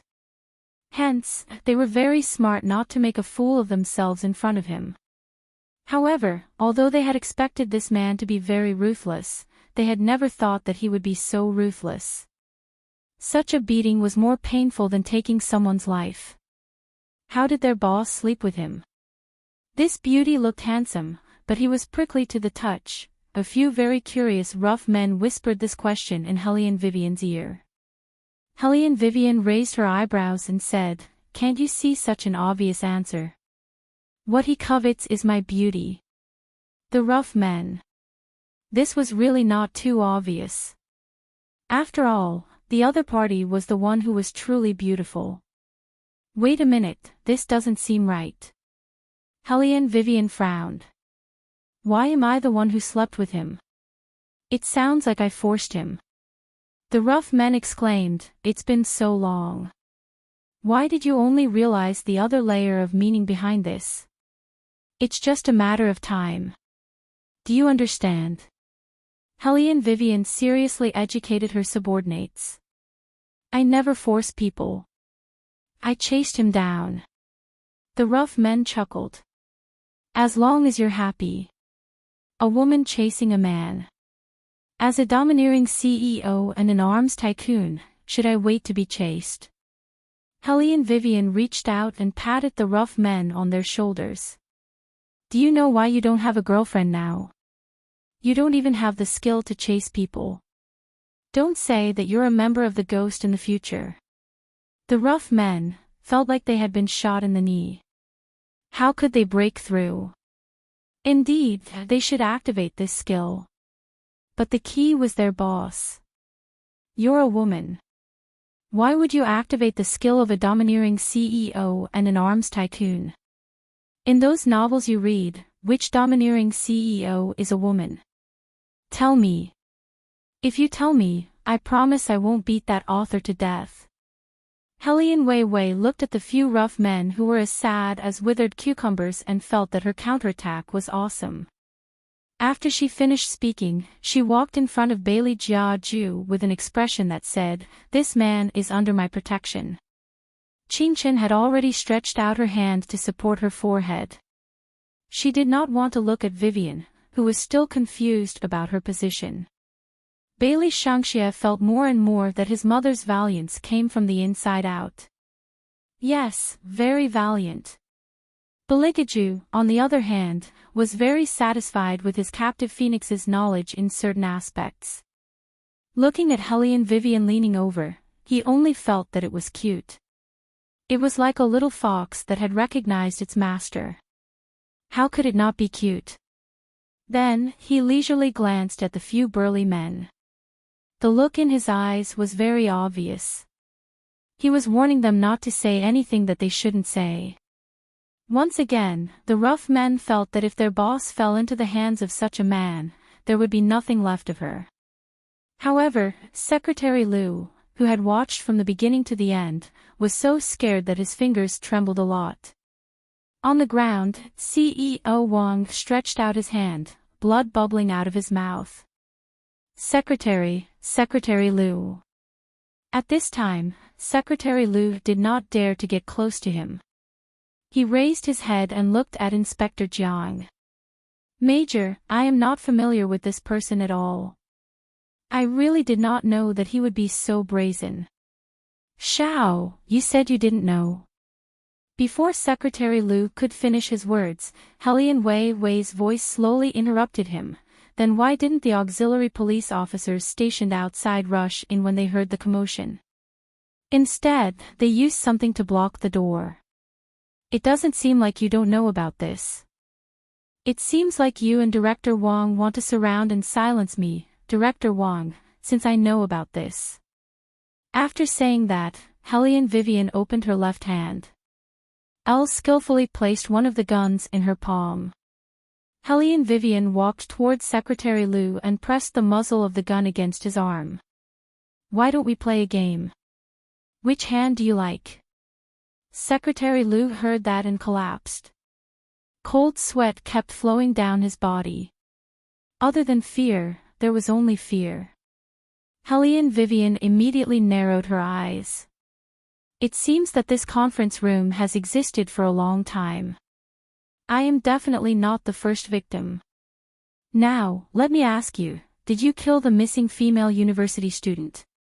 If your answer satisfies me, I may not fire this gun. Okay, tell me, why did you kill that female university student? Where is her body now? Secretary Liu knew that he could not hide this matter anymore. The first thing he thought of was to get rid of his crime. No, I didn't kill her. I was only in charge of communication. That female university student found that there was a problem here and wanted to report it to the higher-ups. Recently, the higher-ups have been very strict. The secretary's work is not allowed to make mistakes. CEO Wang also wanted to continue with his business, so he wanted to teach that female university student a lesson. Later, CEO Wang made a mistake. He probably saw that the female university student was good-looking, so he overdid it. He also wanted to give that female university student some money to settle this matter, but that female university student was not willing to do it no matter what. She even wanted to expose this scandal. CEO Wang simply did not stop and killed that female university student. It sounds like it's all CEO Wang's fault. Helene Vivian tilted her head and smiled. The gun handle was pressed against his face. Secretary Liu, do you think that my IQ is especially low? That I will believe whatever you say, huh? Since you know all these things that CEO Wang dares to do, why didn't you do anything? Is CEO Wang the only one responsible for this matter? I will say it one last time. I want to hear the truth. If you can't tell me the truth, I have 100 ways to make you regret meeting me. Secretary Liu was already regretting it now. The pain of having a gun pointed at his body could not be described with words. Fear made him completely collapse. All of this was my boss's intention. Because he has to return to the capital during this period of time, he has to do something.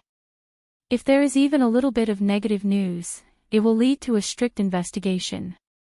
Moreover, what CEO Wang has done can't be undone.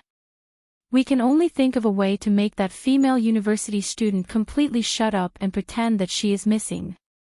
If a relative comes to ask, we can say that the girl was wearing revealing clothes and went out alone, which is why she was harmed. When CEO Wang caught that female university student, he claimed to be her friend, so this method will definitely work. Hearing this, Helene Vivian's eyes became even colder. People like you are worse than vermin. After saying that, she put away the gun in her hand and looked up at Inspector Jiang. We want to thoroughly investigate this matter. Young Master Tang personally gave the order, and your garrison troops will cooperate. Anyone who wants to fish out Secretary Liu and that person will be taken away. Now, let's go find that person. You're tuning into the LoveLore Library YouTube channel. We're so grateful for your support and don't forget to subscribe to join us on this incredible journey through captivating stories. Your generosity through donations truly makes a world of difference, as it's the primary source of revenue that allows me to expand and enhance this channel for you. Thank you from the bottom of my heart for being a part of this adventure.